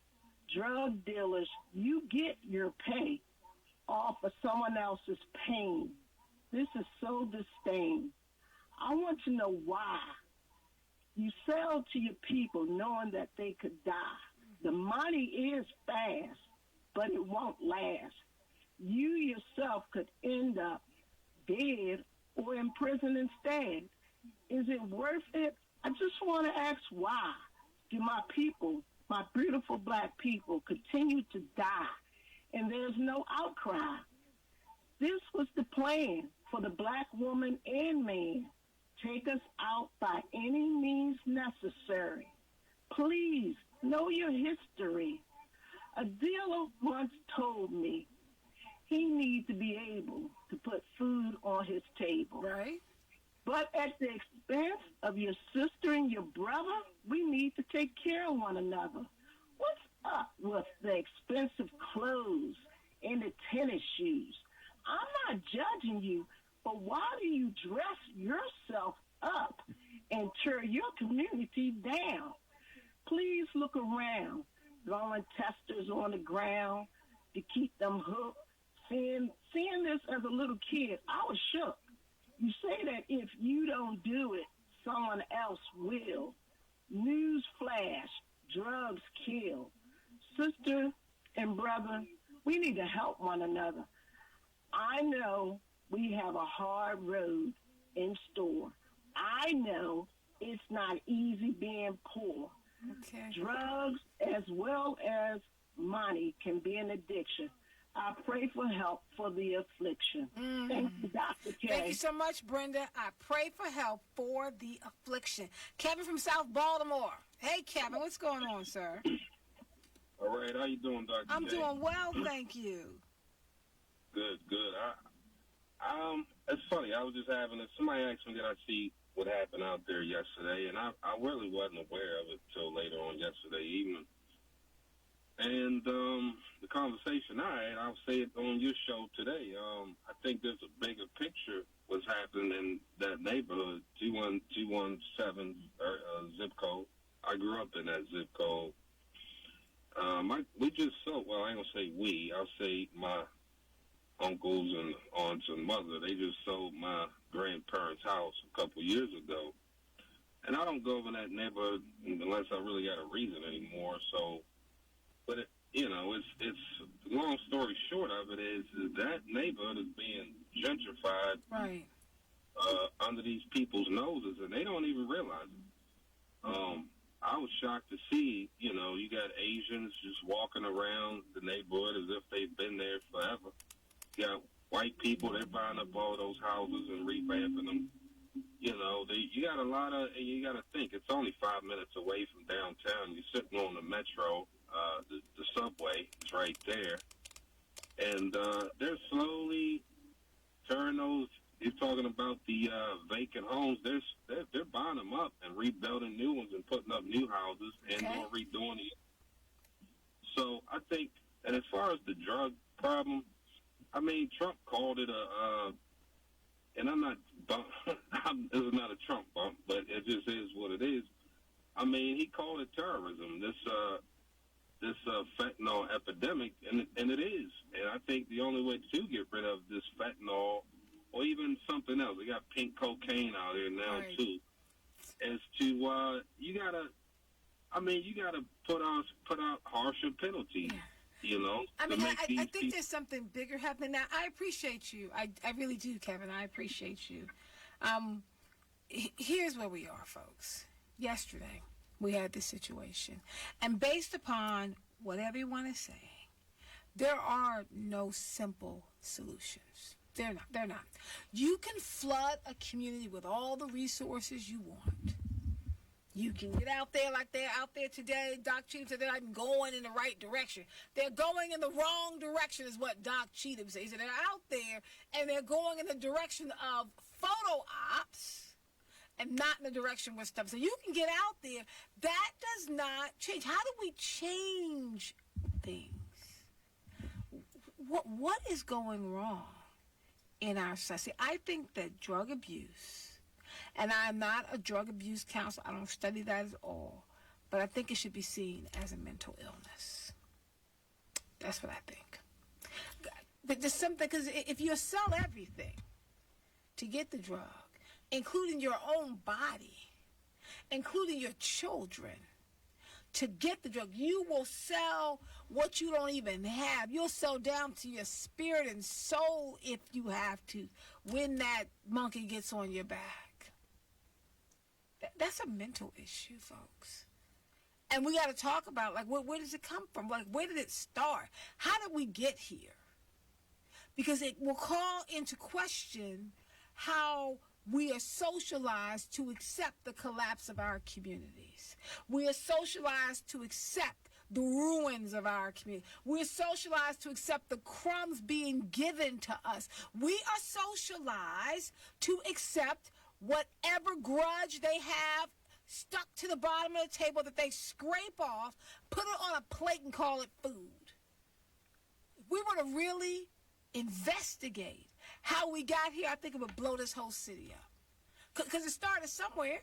I mean, you can't tell me that Penn North been Penn North when it used to be Pennsylvania Avenue area. Back when you used to have all kind of clubs down there. Back when you wanted to have the Chitlin Circuit come. You can't tell me it was Pennsylvania Avenue back then. So what happened? Heroin flooded our community. What has happened since then? Every time it seems like black folks are crawling out of the hole. Well, dog, if we don't get dragged back into it. Like, just drag right back into the same hole. Let me go to Mark from Severn, Maryland. Mark, how are you? Okay. Hey, Dr. K, thanks for taking my call. Absolutely. I kind of agree with you with a mental illness. What it is it's addiction. And addiction can be viewed as a mental illness, whether it's cigarettes, money, food, anything. It is a mental illness. But always reckoning back to what Dr. King said, you cannot legislate freedom. You have to infect the hearts of men. And I think the way you start doing that is by giving people a sense of self-worth and self-value, that you mean something. We need you. And empowering them with self-value, then they'll start looking at themselves as not being abused, but being used to do good out here. But you're going to have to engage people one by one. That's something that the church used to do. but the church has turned into a business now. So that's why I think a lot of people have fallen through the cracks, because they don't have someone they can look to who they can identify with. It's like, you know what, me and so-and-so used to be out on them corners, but now we're into the church, and we're going to go back and get our brothers who were back, or sisters who were back on those corners, and clean them up. But you got to give people a sense of self-esteem and self-worth. And I think that's one of the first steps that you take in order to quelling this problem. Well, let me ask you this, Mark, because according to Erwin Purvey, he's like, look, stop calling drug abuse a mental illness, because when a drug addict gets arrested and goes to jail and doesn't have access to the drug, they become drug-free. Sure, because you go through withdrawal. I mean, that's the simple physics. And, anybody can sit there and say that, but, we cannot see into the hearts of each other. We can only lead by example. And like most people, we're followers and not leaders. But the leaders, if they lead by example and with love and compassion, then, when I talk about love, I'm not talking about lovey-dovey. I'm talking about what they call a tough love. And then you'll start seeing results. Because even though we did have those great clubs down there on Pennsylvania Avenue back in the day, don't think for 1 second that heroin and marijuana, alcohol, and nicotine wasn't being, used in those areas. It just wasn't as many people. And economically, the whole landscape has changed. But when you have, economic depression and people feel as though, man, I can't even go out here and make, 2 coins to rub against each other. They're depressed and they look to escape reality. And that's when certain addictions come into play, because I want to feel good. Like Halle Berry said, Monsters Ball, she's been through, just make me feel good, Yeah, and that's all it is. It's an escapism, right? So we understand that. All we're doing is we're looking at some of the reasons why. We get it, folks. We're just kind of giving a high-level overview. Here's the thing, though. We haven't solved the problem. We haven't. Now, and I don't think we can in this little bit of time. I know that I have a special guest coming for you in the next hour. Folks. 2 special guests. There's going to be a lot going on in this last hour where we're going to try to get to the bottom of what's going on. So, Mark, stay with us. Aisha, stay with us. Linda, stay with us. More after the break. Listen live to your favorite public radio station. Streaming now at WEAA.org. Comedian Larry Lancaster and syndicated hip-hop radio host Mike Nice. Remember the songs that made you go woo?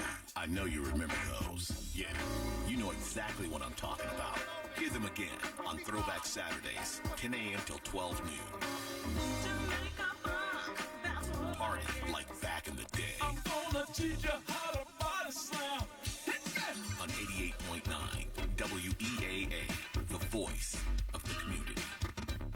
Support for WEAA is provided by APG Federal Credit Union, a member-owned, member-driven credit union. APG FCU membership is open to those who live, work, worship, volunteer, or go to school in Harford and Cecil counties, and now Baltimore County and Baltimore City. Federally insured by NCUA. For more information, apgfcu.com. And members like you. Thank you. Millions of adults living in America have no high school diploma. Some people are living in poverty with limited opportunities for growth. Taking the steps to get a GED can lead to a brighter future. Go to finishyourdiploma.org to receive free education classes and resources to help with graduation. It's never too late to go back to school. Oh, yeah.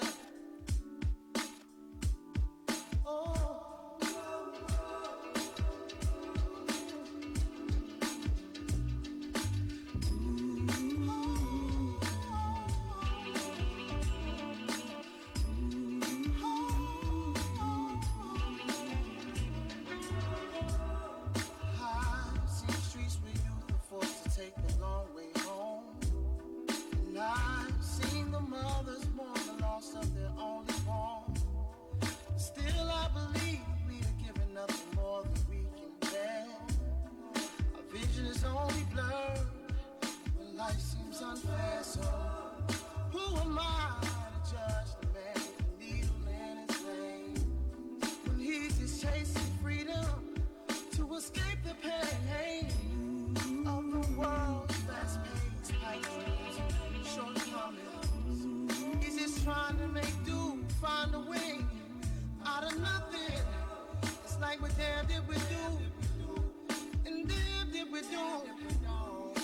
a very thin line between respect and being broken, being one red button away from World War III.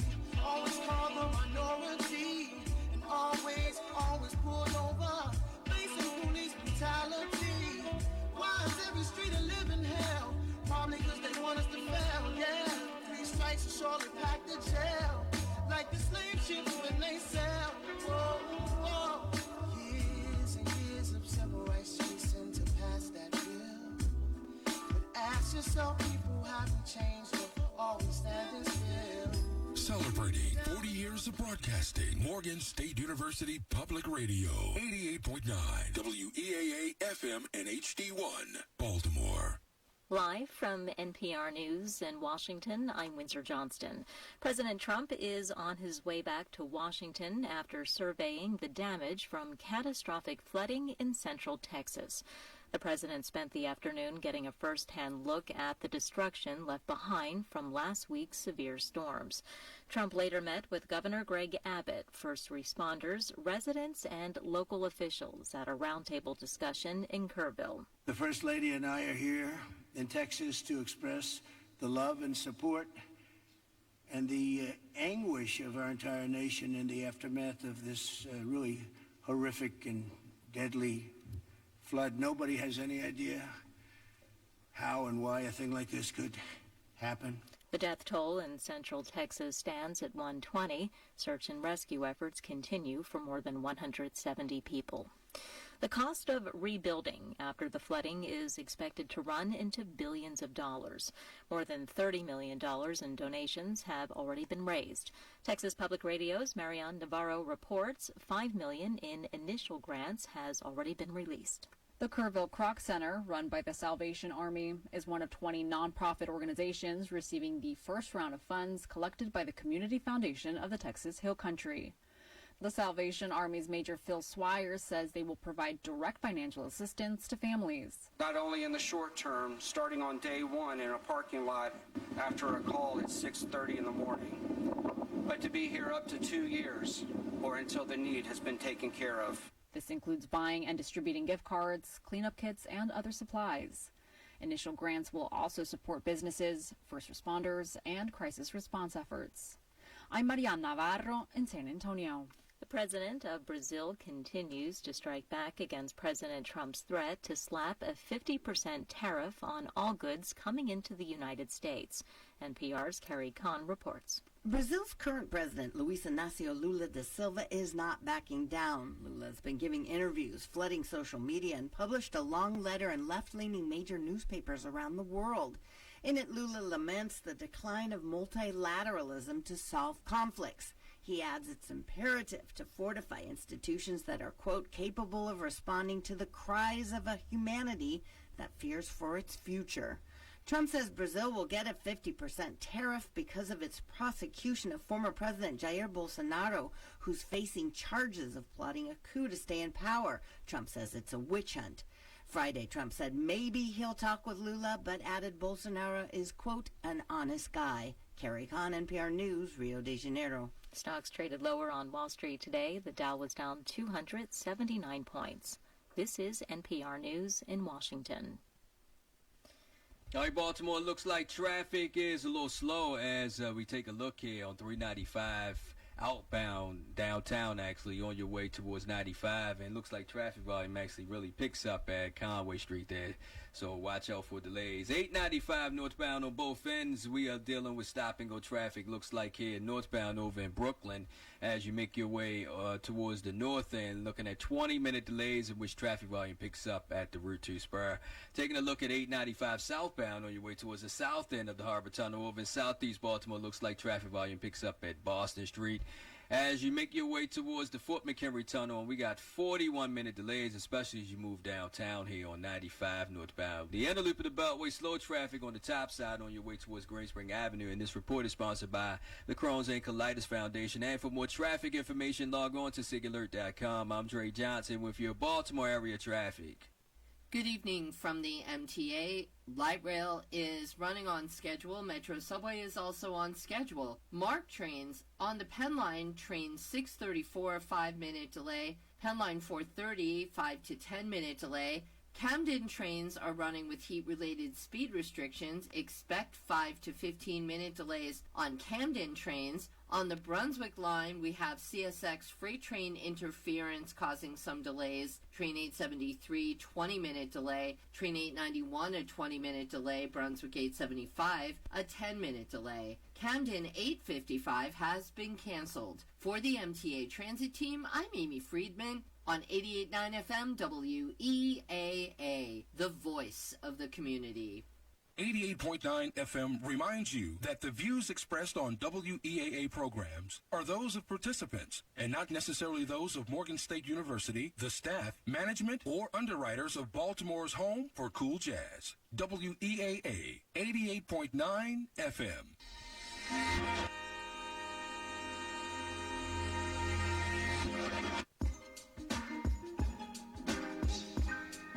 Today with Dr. K, I'm Dr. K. Wise Wire. We're talking about what happened over in Penn North yesterday, and not everyone agrees.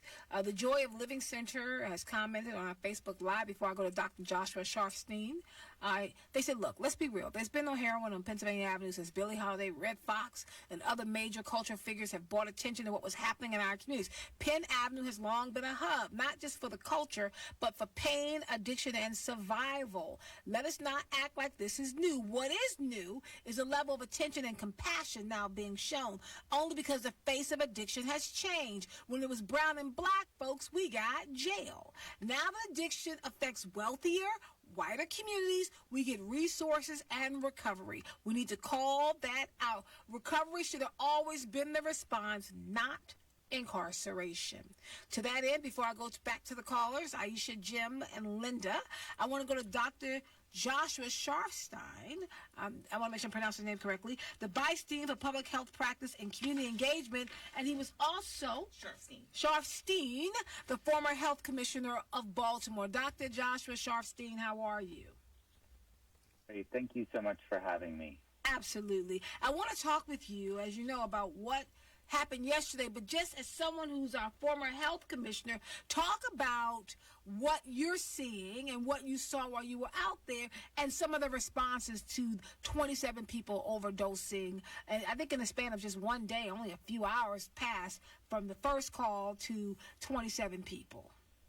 Well, it was just a stunning development to have so many people not breathing at once, and the response was remarkable. I'm very surprised that we haven't heard about deaths so far, and it was great to see so many community organizations and city agencies out there in force and trying to figure out what was going on. I'm going to imagine that there was a shipment of drugs or a batch of drugs that probably had some kind of very high-potency opioid in there that was just too much, and people stop breathing when they get it, and it is incredible danger. Any time there are people who are using opioids, either smoking them or injecting them, that you could get a batch that is way more potent than what you're used to, and then you can't breathe. And it's one reason why it's really important for there to be Narcan and all kinds of other support services, but it's another reason why it's really important for people to have access to treatment and support and recovery, because you don't want to be so close to that line of danger where something horrible like this could happen. And so with the response yesterday, I know that they flooded the community. They were passing out Narcan. They were passing out fentanyl test strips. Is that enough? As the former health commissioner, what do you think they should be doing if they're not doing enough? Well, I think the city has a lot more to do. And the strategic plan that the city put together after doing listening sessions all over the city is a really good start, because it calls for more treatment, more community resources, more partnerships, and a focus on getting people the help right when they need it. People who have an addiction these days probably are using opioids every 4 to 6 hours at least. They might be doing it every 3 to 4 hours, every time, right? So there's so many different batches that could be bad that put them at risk. But if you're going to help them, you have to help them right away, because you can give a medicine that cuts off the withdrawal. Because if they don't, why are they using so frequently? Because they go right into withdrawal, which is just awful. It feels terrible. And so people want to avoid the withdrawal. So if you're going to help them, you want to help them avoid the withdrawal. And you can do that. The ambulance can do that. The emergency room can do that. In fact, increasingly outreach teams in different cities, they give treatment right there. And suddenly people are not withdrawing. And then they can get into the headspace to seek help. But if you say, come back on Monday or come back tomorrow or, hey, we're closed right now, maybe next week, that person's going to be using every 3 to 4 hours, that whole time. And by the time their appointment rolls around, the chances that they'll be in a state of mind to come are very, very low. So it's so important to be right there. And that is an animating idea. That's a key idea in the city plan, and I think it's really important. Can you talk a bit about detox? I mean, you said that, when the hard part is the withdrawal, so that people are trying to do whatever they can to avoid the withdrawal. What about do we have enough detox centers in that community? So here's the thing with detox. When people go into detox, they're basically managing their withdrawal so that they don't have those withdrawal symptoms. The problem is, if you just do detox, you wind up with intense craving at the end. And a lot of people, when they go through detox, they lose their tolerance, so they're no longer used to high doses, and they still have the craving, and that's a very bad combination. And so a lot of people who go through detox, they relapse, they go back to their old dose when their body has gotten used to not having it, and then they die. And in fact, a classic detox unit for opioids probably winds up killing more people than saving, because so many people relapse and die. Yeah, detox alone, it makes me very nervous when I hear that somebody is just doing detox. Now, on the other hand, if you do detox, but you go to a treatment like buprenorphine or methadone, then you don't have that risk. And so people who go into treatment with buprenorphine or methadone, their chance of dying doesn't go up. It goes down by 2/3 or more. And so I need you to talk a little bit about those clinics, because I have been to those clinics. You see the people lined up. Because, if you've been using, I'm just trying to understand this, Doc. Sure. You've been using every 3 to 4 hours. You're trying to avoid the withdrawal. You go through the detox, and you immediately start on, I know they give methadone clinics to help you with. How long do you do that, or can you get addicted to that as well? So that's a very common question. So first of all, the lines were because of federal rules that required people to go every single day, and it was very stigmatizing, and frankly, there was a racial element to that. That, a lot of methadone was much more common for black patients, and it was sort of treated like you can't trust them at all, But that is changing, and in fact, about a year ago, the federal government finally changed those rules so you don't necessarily have to go every day, and you can trust patients more when they demonstrate that they're capable of taking some medicine home, and you don't need those lines anymore. So part of this is getting treatment programs that are able to adapt to the new rules. But what happens is people show up in a really good program, and there's some really terrific programs in Baltimore. People show up, and they're about to go into withdrawal, and they feel terrible. Right. And they get a dose of methadone, and they feel so much better right there. And now they can talk about, well, why, what's going on? Right. How long have you been using drugs? What do you need? I've lost my kids, I've lost my home, whatever the issues are. And they can get counseling, they can get support, they can get housing, they can get other things. And I've seen people go from what I would say is the brink of medical death, like they are at risk of dying from overdose, and the brink of social death because they're homeless. Everybody walks past them, nobody looks at them, and they get their jobs back, their kids back, their homes back, and they become productive members of society and inspirations to other people, to help other people. Now, you asked the question, how long do you stay on methadone, right? Right. And the answer to that question is as long as you need to. It's like a medicine for anything. Okay. And as long as you're getting the right therapeutic dose, if somebody is not addicted to methadone, because the definition of addicted is you're using despite harmful consequences, right? your family's leaving you, your job, you lost your job, but you're still using. That's what people do with heroin, fentanyl. That's addiction. But if methadone, you're on methadone, you get your job back, you get your house back. That's not addiction.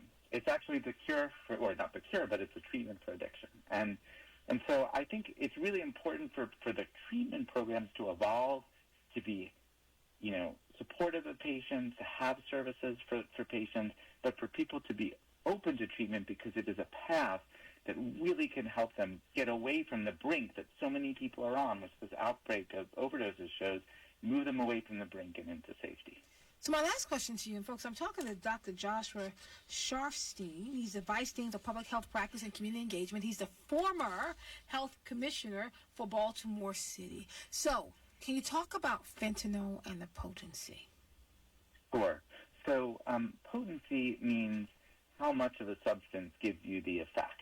Okay. So like it's, I'm trying to think of a good analogy. If you think of like a big rice cake, which doesn't have that many calories, it's like huge though, and you're eating, right? From a calorie perspective, like a little nugget of fudge is more potent because it has a lot more calories in a small amount. Wow. And so for drugs, it's a somewhat similar concept, which is that if you take heroin, you need, it's measured in probably milligrams. But for fentanyl, it's measured in micrograms. Now, when I was in the hospital learning to write prescriptions, I remember that we wrote fentanyl with MCG because that's how you got to microgram, which is 1/1000th of a milligram. And if you didn't write that capital C and people thought it was milligram, you would kill the patient. So it was like always write with the capital C, microgram, MCG. So that's what we're talking about here. It is like at least 50 to 100 times more potent than heroin, which means you need 1/50th or 1/100th of the amount to cause the same effect. But if you get like a big bunch of it, it just is like taking this massive dose of heroin. It doesn't look like it because it's a small package, right? But it packs a huge wallop. And then there's fentanyl, which is bad enough, but then there are chemicals that have been tweaked, in the lab to be even more potent than fentanyl, like 50 times more potent than fentanyl. And so when this is the reason why, look, in Baltimore, if you go back in time a little bit to like the year 2000, we had about 350 heroin overdoses a year. But there was a lot of treatment that was provided after that, and a huge effort under Mayor O'Malley and Mayor Dixon to really, really invest in treatment. Mayor Dixon was just a huge supporter of treatment. And when we did that, we saw a 2/3 reduction in overdoses in Baltimore City. And then fentanyl came on the scene. And changed everything. Changed everything. It went from 100 deaths a year about. It went from about 300 to 100. That was good. Then it went up to 1,000. That's what fentanyl did. Because just the tiniest bit could make people overdose. And now we're slowly starting to come down, and I think the city has a strategy that can really help further. Well, I do have a question from the quote, audience here, but Tawana Kane said, could you please talk about the cardiac implications of long-term methadone use? I know people who've been on it for 15 years, and there are some long-term effects from it. Methadone for some people, if they have a certain kind of condition, it can cause an arrhythmia. Okay. And you have to be careful with certain medicines, and the doctors in the methadone program can help work with people on that. But, it is an individualized decision. So a lot of, people who I work with say that it's really good for someone to be on methadone, first of all, to get them out of harm's way because it really protects against overdose. But then second of all, to give them the mental space so they're not withdrawing and craving to start to put their lives back together. And that process can take a few years, And then the doctor and the patient can talk about, does it make sense to go down on the dose, to try to go down on the dose? And some people, you go down the dose, and they do great. Other people, you go down the dose, and they come in and they say, I'm thinking about heroin all the time. I can't stop thinking about heroin. I think we should go back up on the dose. And the answer to that is go back up on the dose. Feel better. Go, have your life, Don't risk a massive relapse, which would be way worse than any other, kind of outcome. So So it's really individualized, and that's why, clinical care is really, really important. It's important for doctors and patients to have a good relationship so they can talk openly about these things. It really depends on each person. And I know you're no longer the health commissioner, but are there overnight treatment centers for people? Yeah, so there are some. It's actually, often best used for people who are at risk for alcohol detox, because the withdrawal from opioids you can cut off if you give medicines. You don't have that problem, but alcohol could be life-threatening. And it's also often used for people who are homeless and really have no safe place to go or stable place to go, and then under some other circumstances. So there are programs like that in Baltimore, but sometimes people get the idea that you can go off somewhere for 30 days and get fixed and get cured. And then you come back, you don't need anything. You don't need any medicines, you don't need anything.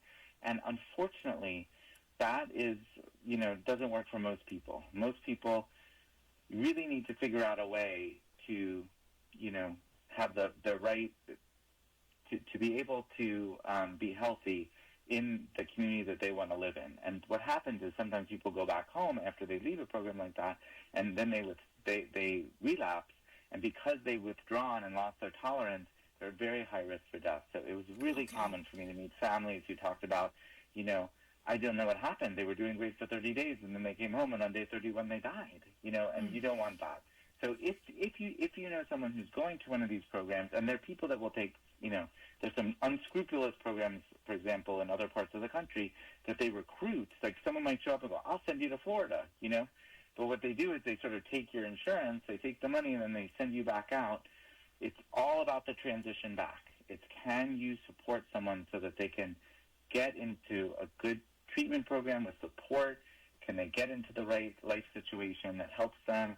It's not quite about just getting fixed somewhere so that, you can do anything when you come back. All right, thank you so much, Dr. Joshua Sharfstein, Vice Dean for Public Health Practice and Community Engagement, and he's also the former Health Commissioner of Baltimore. Let me see if I can get to some of your callers, folks. This is a lot. Aisha from Baltimore, then I'll go to Jim. Aisha, how are you? How you doing, Dr. K? I'm doing well. Thanks for calling. Yes, ma'am. I want to speak to the issue about what's going on the west side. Yes. Yes, ma'am. I want to speak to the situation. I believe that the root of everything is that it's a governing principality. Okay. And what a principality is, it's an authority over a particular geographical area or nation. Is acting as a spiritual gatekeeper. Sometimes they have influence over political entities, and they also have influence over human rulers. The Bible says in Ephesians 6 and 12 that, we don't struggle against principalities. We struggle against principalities, against powers, against the rulers of darkness of this age, against spiritual hosts of wickedness in heavenly places.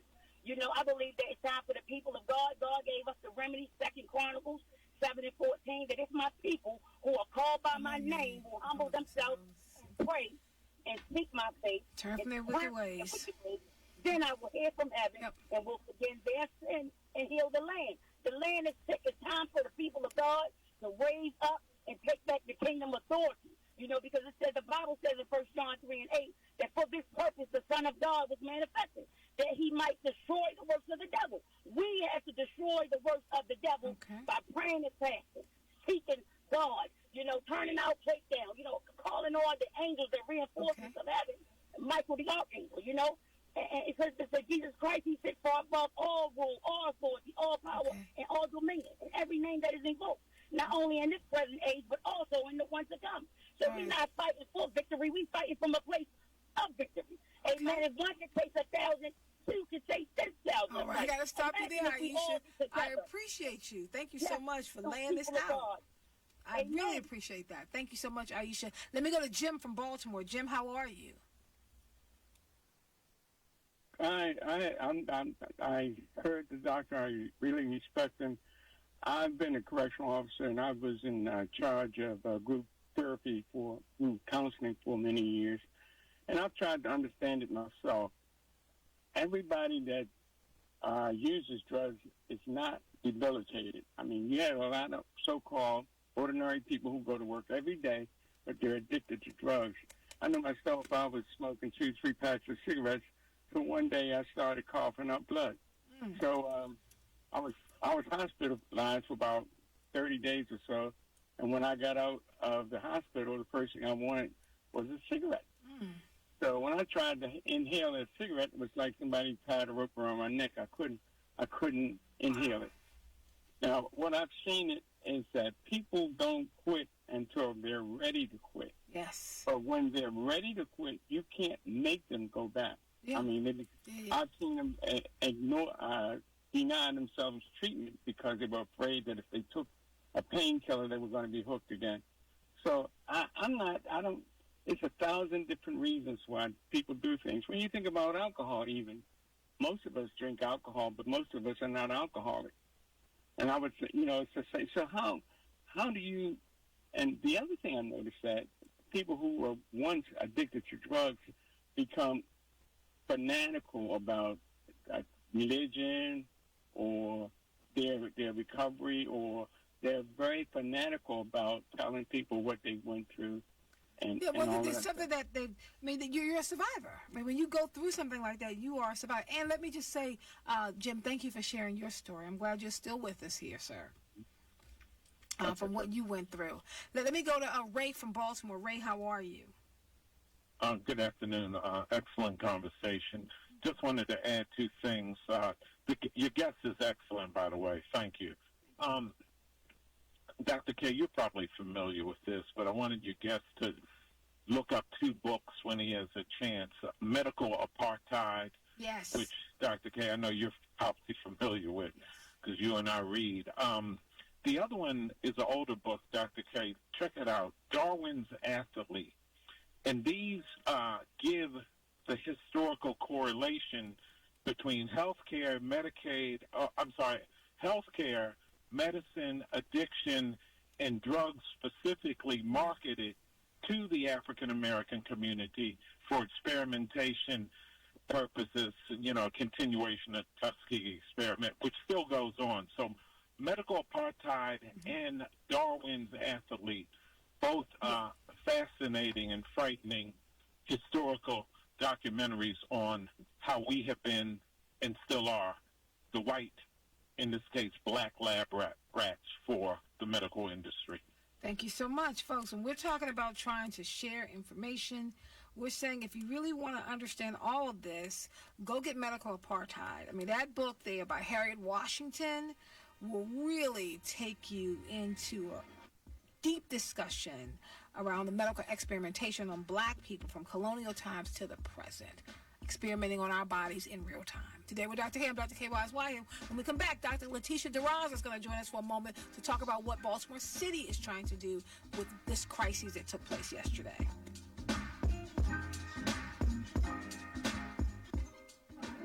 Hey folks, it's Dr. K from Today with Dr. K. It was Margaret Mead who once said, never doubt that a small group of thoughtful, committed citizens can change the world. Indeed, it is the only thing that ever has. Hey folks, we're committed to changing the world. We're committed to having good conversations. We're committed to having a good community. Get committed and join me every day, Today with Dr. K from 3 to 6 p.m. right here on WEAA 88.9 FM. I will leave the light on for you.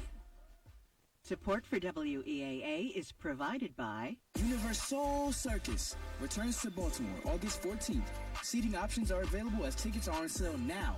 Area performances at Security Square Mall, and ticket information is available now at universalcircus.com. Universal Circus. Thrills, chills, laughter, amazement, and memories that last a lifetime. Family-friendly entertainment for all. Universal Circus. Tickets on sale now at universalcircus.com. Mahogany Makers offers a variety of beauty brands to support a wellness journey. Their handcrafted organic products are made with real ingredients, no chemicals or artificial ingredients. From shea butters, conditioners to body oils, they've got something for many hair and skin types. Mahogany Makers located at 1623 Thames Street, 21231 in Fells Point. As a local business, their goal is to treat your hair and skin better. Mahogany Makers, where nature meets nourishment. And members like you. Thank you.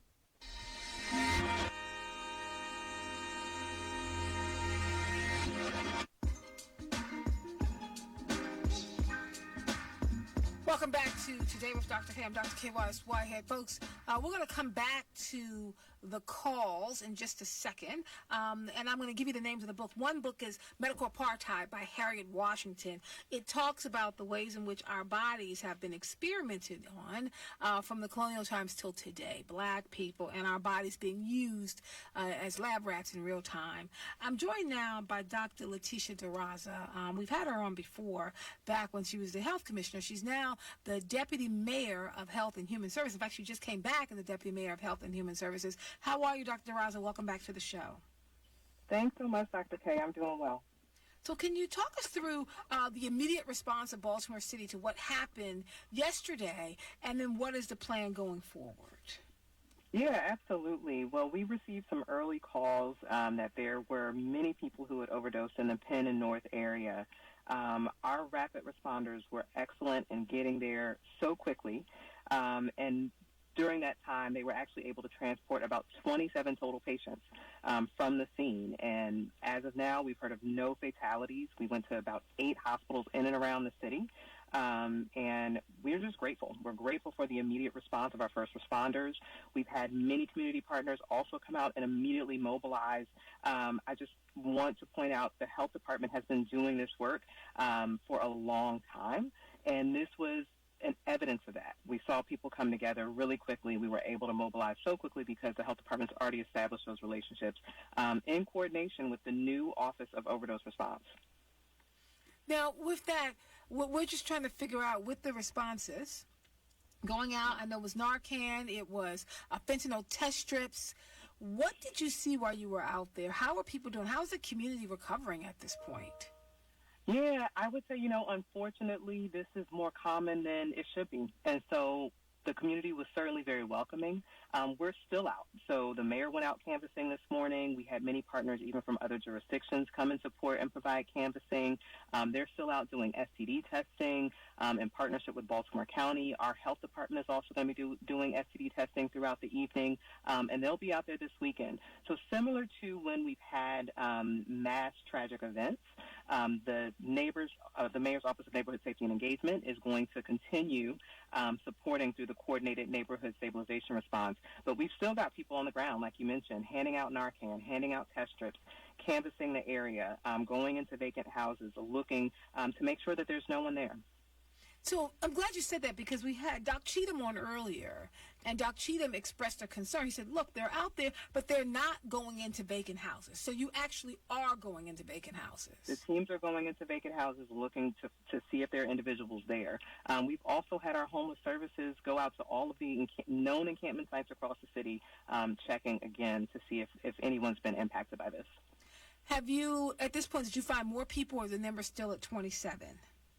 Not that we're aware of. We've definitely done some additional reversals, but no additional people that I'm aware of that have been transported to the hospital. Now, what else is being taken into the community? Because we know Penn North has a lot of challenges, in addition to, of course, whatever was dropped on the street yesterday that caused that type of reaction. I mean, there are all kind of speculative ideas, but we know something happened that didn't happen the day before, whatever it was. So what else are you taking out to the community? Is it food? Is it, systems of treatment? Yes. What else is out there? Yeah. So we are connecting people to treatment. We have peer recovery specialists. We've had peer recovery specialists at the library. We had some additional folks out, again, canvassing with community partners. We also are bringing food. So the Maryland Food Bank, in partnership with them, they've provided food and meals to folks as well. Now, is this a long-term plan? Because I know that we have seen efforts going into communities trying to do more targeted work, and then, of course, after a period of time, they pull back. Where are we? Because it seems like Penn North needs ongoing intervention. Yeah, I mean, I think that you hit the nail on the head. I think what's really important is that this will be ongoing. For better or for worse, with the opioid restitution funding, there is now a lot more financial support to do even more. We actually have a listening session coming up this Thursday in the Penn North neighborhood at Gethsemane Baptist Church at 2520 Francis Street at 5:30 again on Thursday. And that's an opportunity for the community to come out and say, what else do they need? And this will help us as we roll out the ongoing strategic plan for these funds to get into community. Has anyone been released from the hospital yet? So that I'm not aware of. And I do want to say, while we've certainly been talking about it, we also want to be respectful of people's privacy. Right. And again, connect people who want treatment and want to seek it. But again, we're not aware of that data yet. And have they released yet what people took that caused this type of reaction?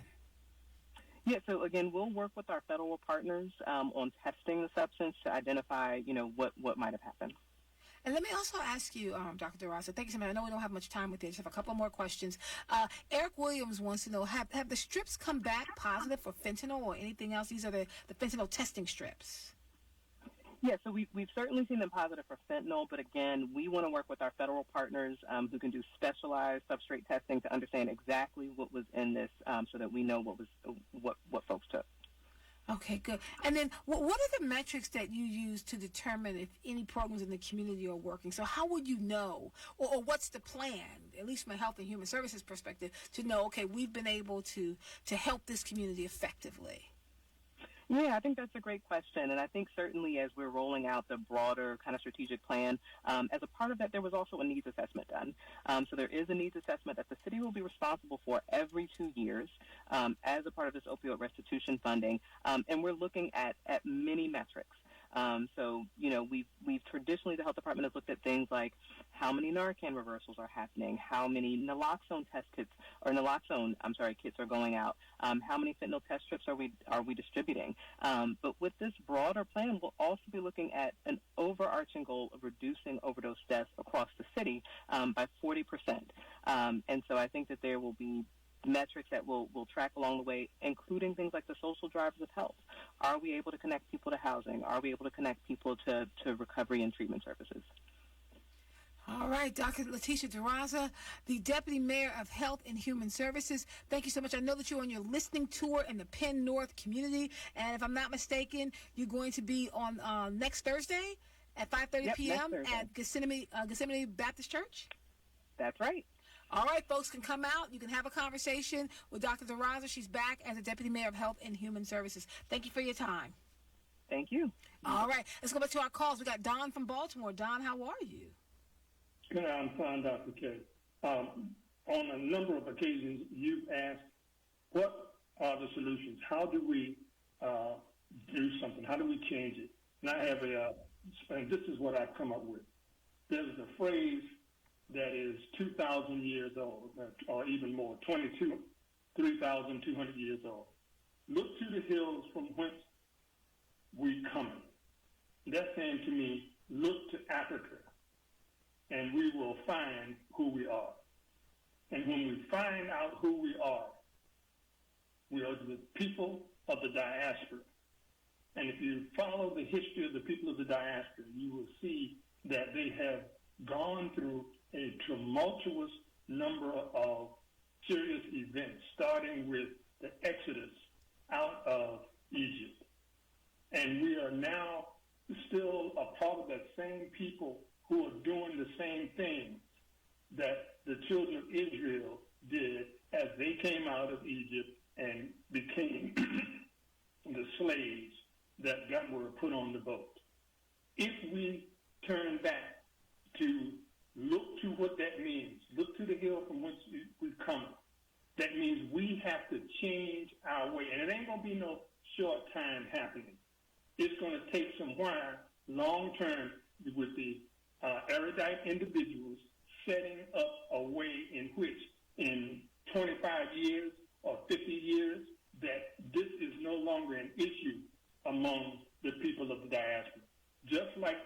2025 book that was started not in 2025 or 2020. Right. I don't know when it was started, but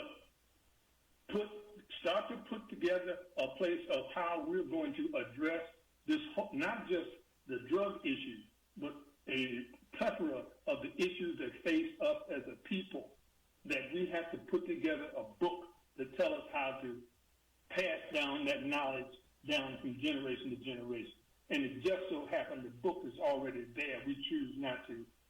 A bunch of us choose not to read it. But this is what a solution to it. That's going to take decades. Just like it is now, we're talking about something that has been going on decades. And the decades that we're talking, who are we? And once we find out who we are, we can start to talk about it and be proud about who we are and what we've accomplished. But these are some of the things that we've got to deal with during our accomplishments. But we are working on our problems.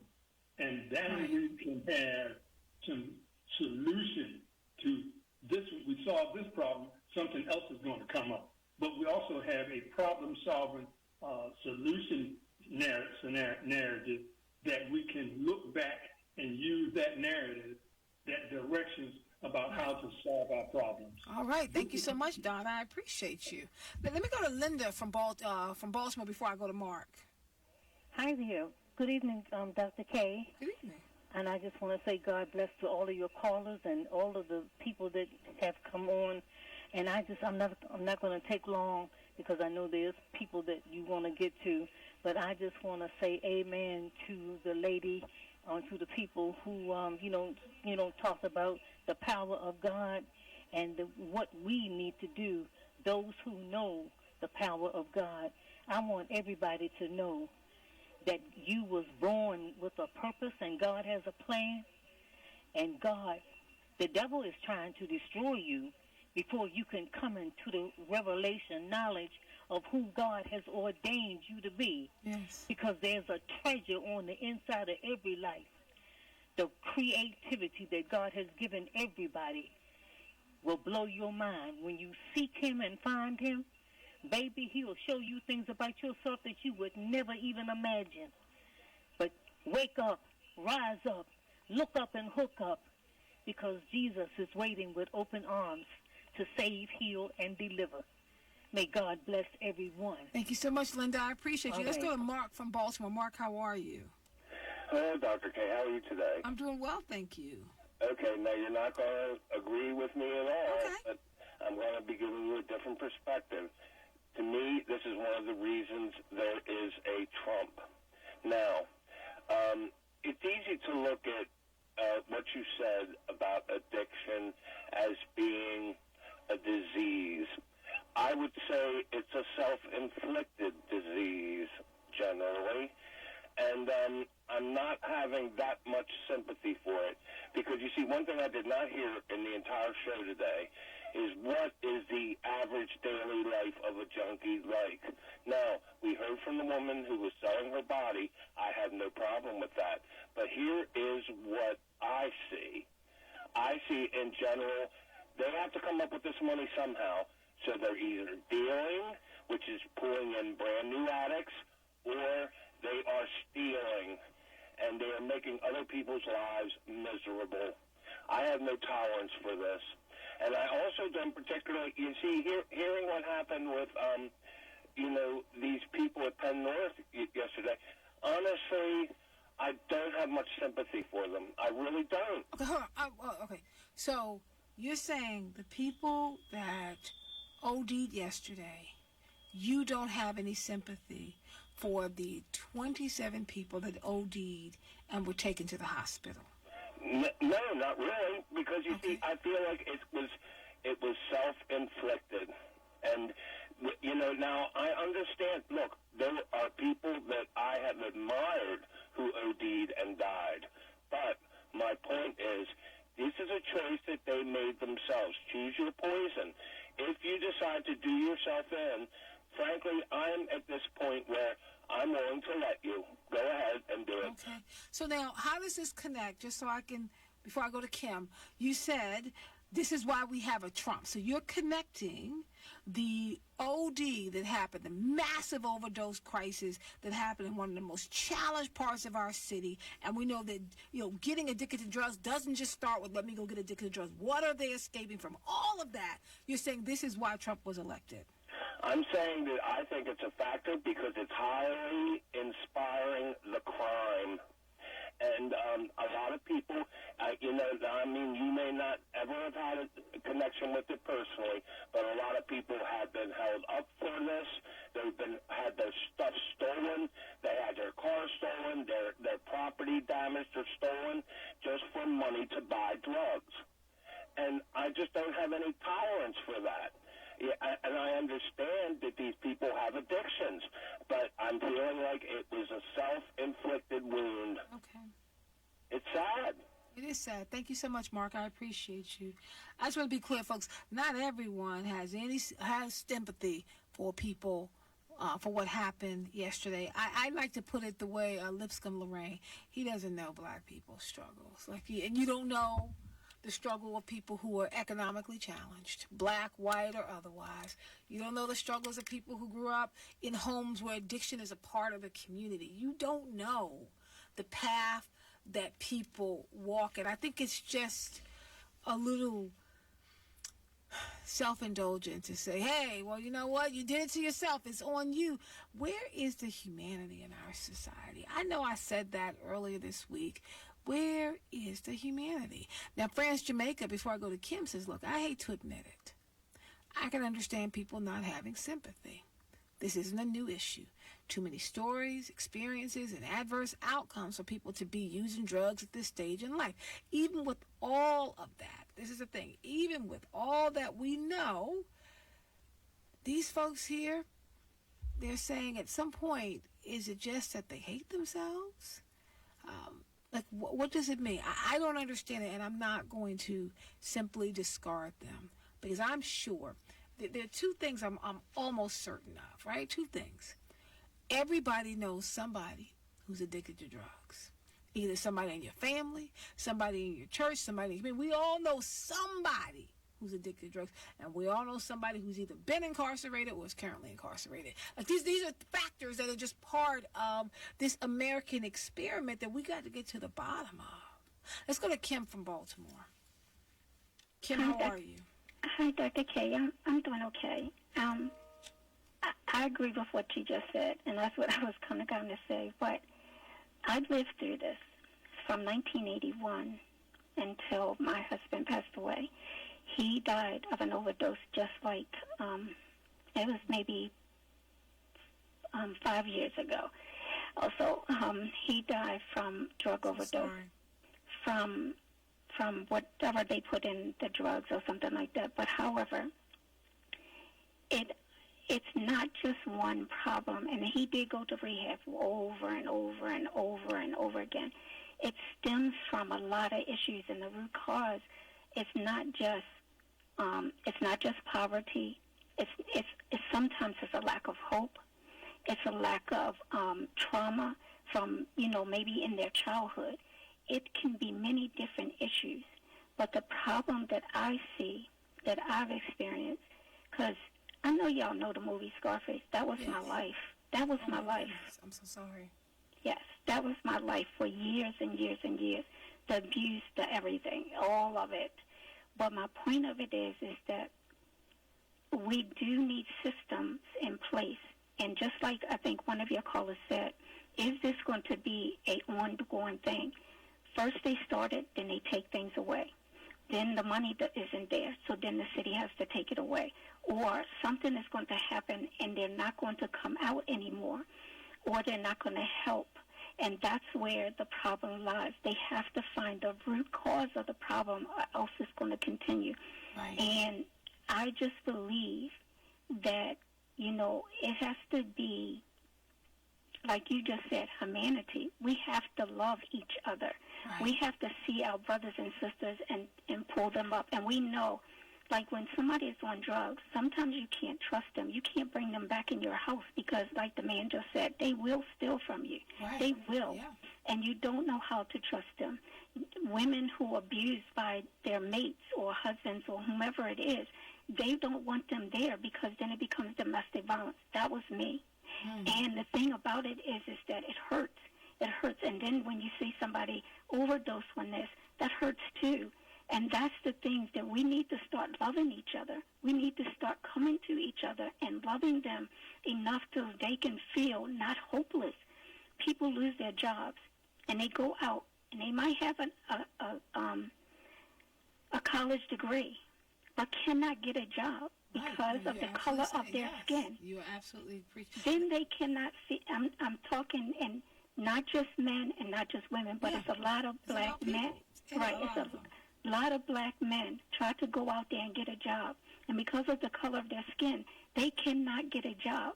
Then they feel hopeless, and then they're back in the same cycle through drugs. Then they start selling it. Then they start using it. Then it just become a vicious cycle. Until we help the problems with jobs and mental health and poverty, we're never going to get rid of this problem. Yes. We can keep putting them in rehab. We can keep doing it over and over and over and over and over again, but we're going to still end up in the same problem, just like what happened the other day, the same exact problem. Thank you so much, Kim. You're welcome, and you have a great day, and keep doing what you're doing. This is really helpful and a lot of good information. Thank you so much. Have a good day. Bye-bye. So France Jamaica also added, if yesterday isn't enough to not attract new addicts, there's nothing to remedy the situation. Well, some people didn't hear yesterday. Some people weren't thinking yesterday. Some people weren't connected to yesterday. Let's go to James from Catonsville. James, how are you? Doing great. To the caller that had no compassion for the addicts. So I know addicts personally, and I've seen recovery and deliverance done firsthand. Someone close to me that was addicted for almost 20 years that's recovered and done well, and working in the field to help others come out, and it's been a great success rate. However, the recovery industry has changed, where it's become more about finances and money as opposed to actual recovery, because they're maintaining people in the system instead of getting people off of addictions. But there are programs that actually work. But if it's ever happened to someone close to you love and learn the reasons why people get addicted, go to an NA meeting somewhere or AA meeting where you hear how people got started and how they end up in the places that they are. And for the ones that have recovered, listen to their stories about the things and process that they've gone through, right, because there is recovery that's there, and there is hope. And so the thing is that we have to continue to pray for and love those people, even in spite of their condition, because what their condition is not who they are. And so that's a major point. So it's about people, not about addiction. So if you start to learn about people and their trials and tribulations and how they got there and where they are, then people can be helped to the point of deliverance and recovery, and it's possible. Thank you so much for just kind of humanizing it again. I think people do recover. Like I understand what one of our callers said. People do recover. Not everyone, of course, but I think people do recover. Oh, thank you. And I'm glad. No, but that's what I Yeah. appreciate that you're just kind of pointing out, James. That it's just, Yeah. There is recovery, and there's recovery, and there's life, and there's love, and there's hope on the other side. And some people, not all, but some people do make it to the other side. Absolutely. Thank you so much. Thank you. One of the things I want to point out, which is one of my folks on Facebook Live, John Carter said, look, it seems that my friend Mark has a from the outside looking in mentality. Like you said, Dr. K, until you walk in the shoes of one of these unfortunate people, you're lacking people are lacking the fundamental needs, as you mentioned, along with employment opportunities and just a life of uncontrolled despair, something I guess he would know nothing about. You grow up on the other side of the fence. That's where sympathy and humanity comes in. You do not have to have done drugs to understand the despair that goes into it. I think as someone who had a family member who had an addiction, it is painful to watch. I know I'm not the only one. It's painful. It is painful to watch that person spiraling. It is painful to know that you can't let them in your house. Like, I remember that there was, I don't know if it was a cousin or uncle, I don't know, when I was younger, and like we had explicit, well, first of all, I was a Gen X, so you're not opening the door for anybody anyway. You go home with the key around your neck. The oldest kid has the key. You know, my oldest sister, she had the key, and her job was to not lose the key. Because if she lost the key, then everybody's outside till my mother gets home, and everybody's getting in trouble, old-fashioned trouble. So we were making sure she held on to that key, tied it around her neck, keep the key. But so you didn't open the door anyway. You get home, you took a chicken out the freezer, you didn't touch the knife drawer, you didn't adjust, I mean, the big things, you do not adjust the temperature. As my mom said, if you're cold, put on a sweater. If you're hot, think cold thoughts. That was her thing. Don't adjust the temperature. Don't go in the knife drawer. Take the chicken out the refrigerator, freezer, put it in the sink. Do your homework and find something to read. Like, you know what I'm saying? Real clear instructions. But I do remember a time when whatever it was, cousin such and such, uncle such and such, we were told in no form of a place where there was no confusion. You completely understood. He's not allowed in this house. My mom would say, if you see him on the street, walk in the other direction. She said, because he will talk to you and he will steal your shoes while you're talking to him, and you won't even know. You'll come home barefoot. Going, what happened? I saw cousin, uncle such and such. I don't even know when he stole my shoes. She said, if you see him, run, don't walk in the opposite direction. And let me just say, folks, like, painful. I mean, we were under the don't even answer the phone if it rings. I mean, we could have been in there. The apartment building could have been on fire. Don't answer the phone. Don't answer the door. Don't touch nothing. Please. You're like, you don't live here. You pay no bills. Don't touch a thing. And we knew not to open the door. See, unless you walked in those shoes, then you don't know. Hey, folks, as we end off this week, we want to send out our thoughts and prayers, not just to the 27 people who had a massive overdose, and not just to their families, but to the Penn North community. What does it mean to just have a whole community impacted by this? I want to send out my thoughts and prayers. And if you think, well, that's not us, it's all of us, folks, because the only way we're going to make it through these next few years under this president is for me to look after you and you to look after me. Do that this weekend. Meet me back on Monday, 3 p.m. Thank you, Henry. He's hanging out. We'll be here on Monday. Another conversation that matters. For every generation, music, news, and talk. WEAA 88.9, the voice of the community. A fresh perspective, insightful conversations. This is the Morgan News Hour on WEAA 88.9 FM, your voice of the community. Join me, Deanna Neal, from 6 to 7 p.m.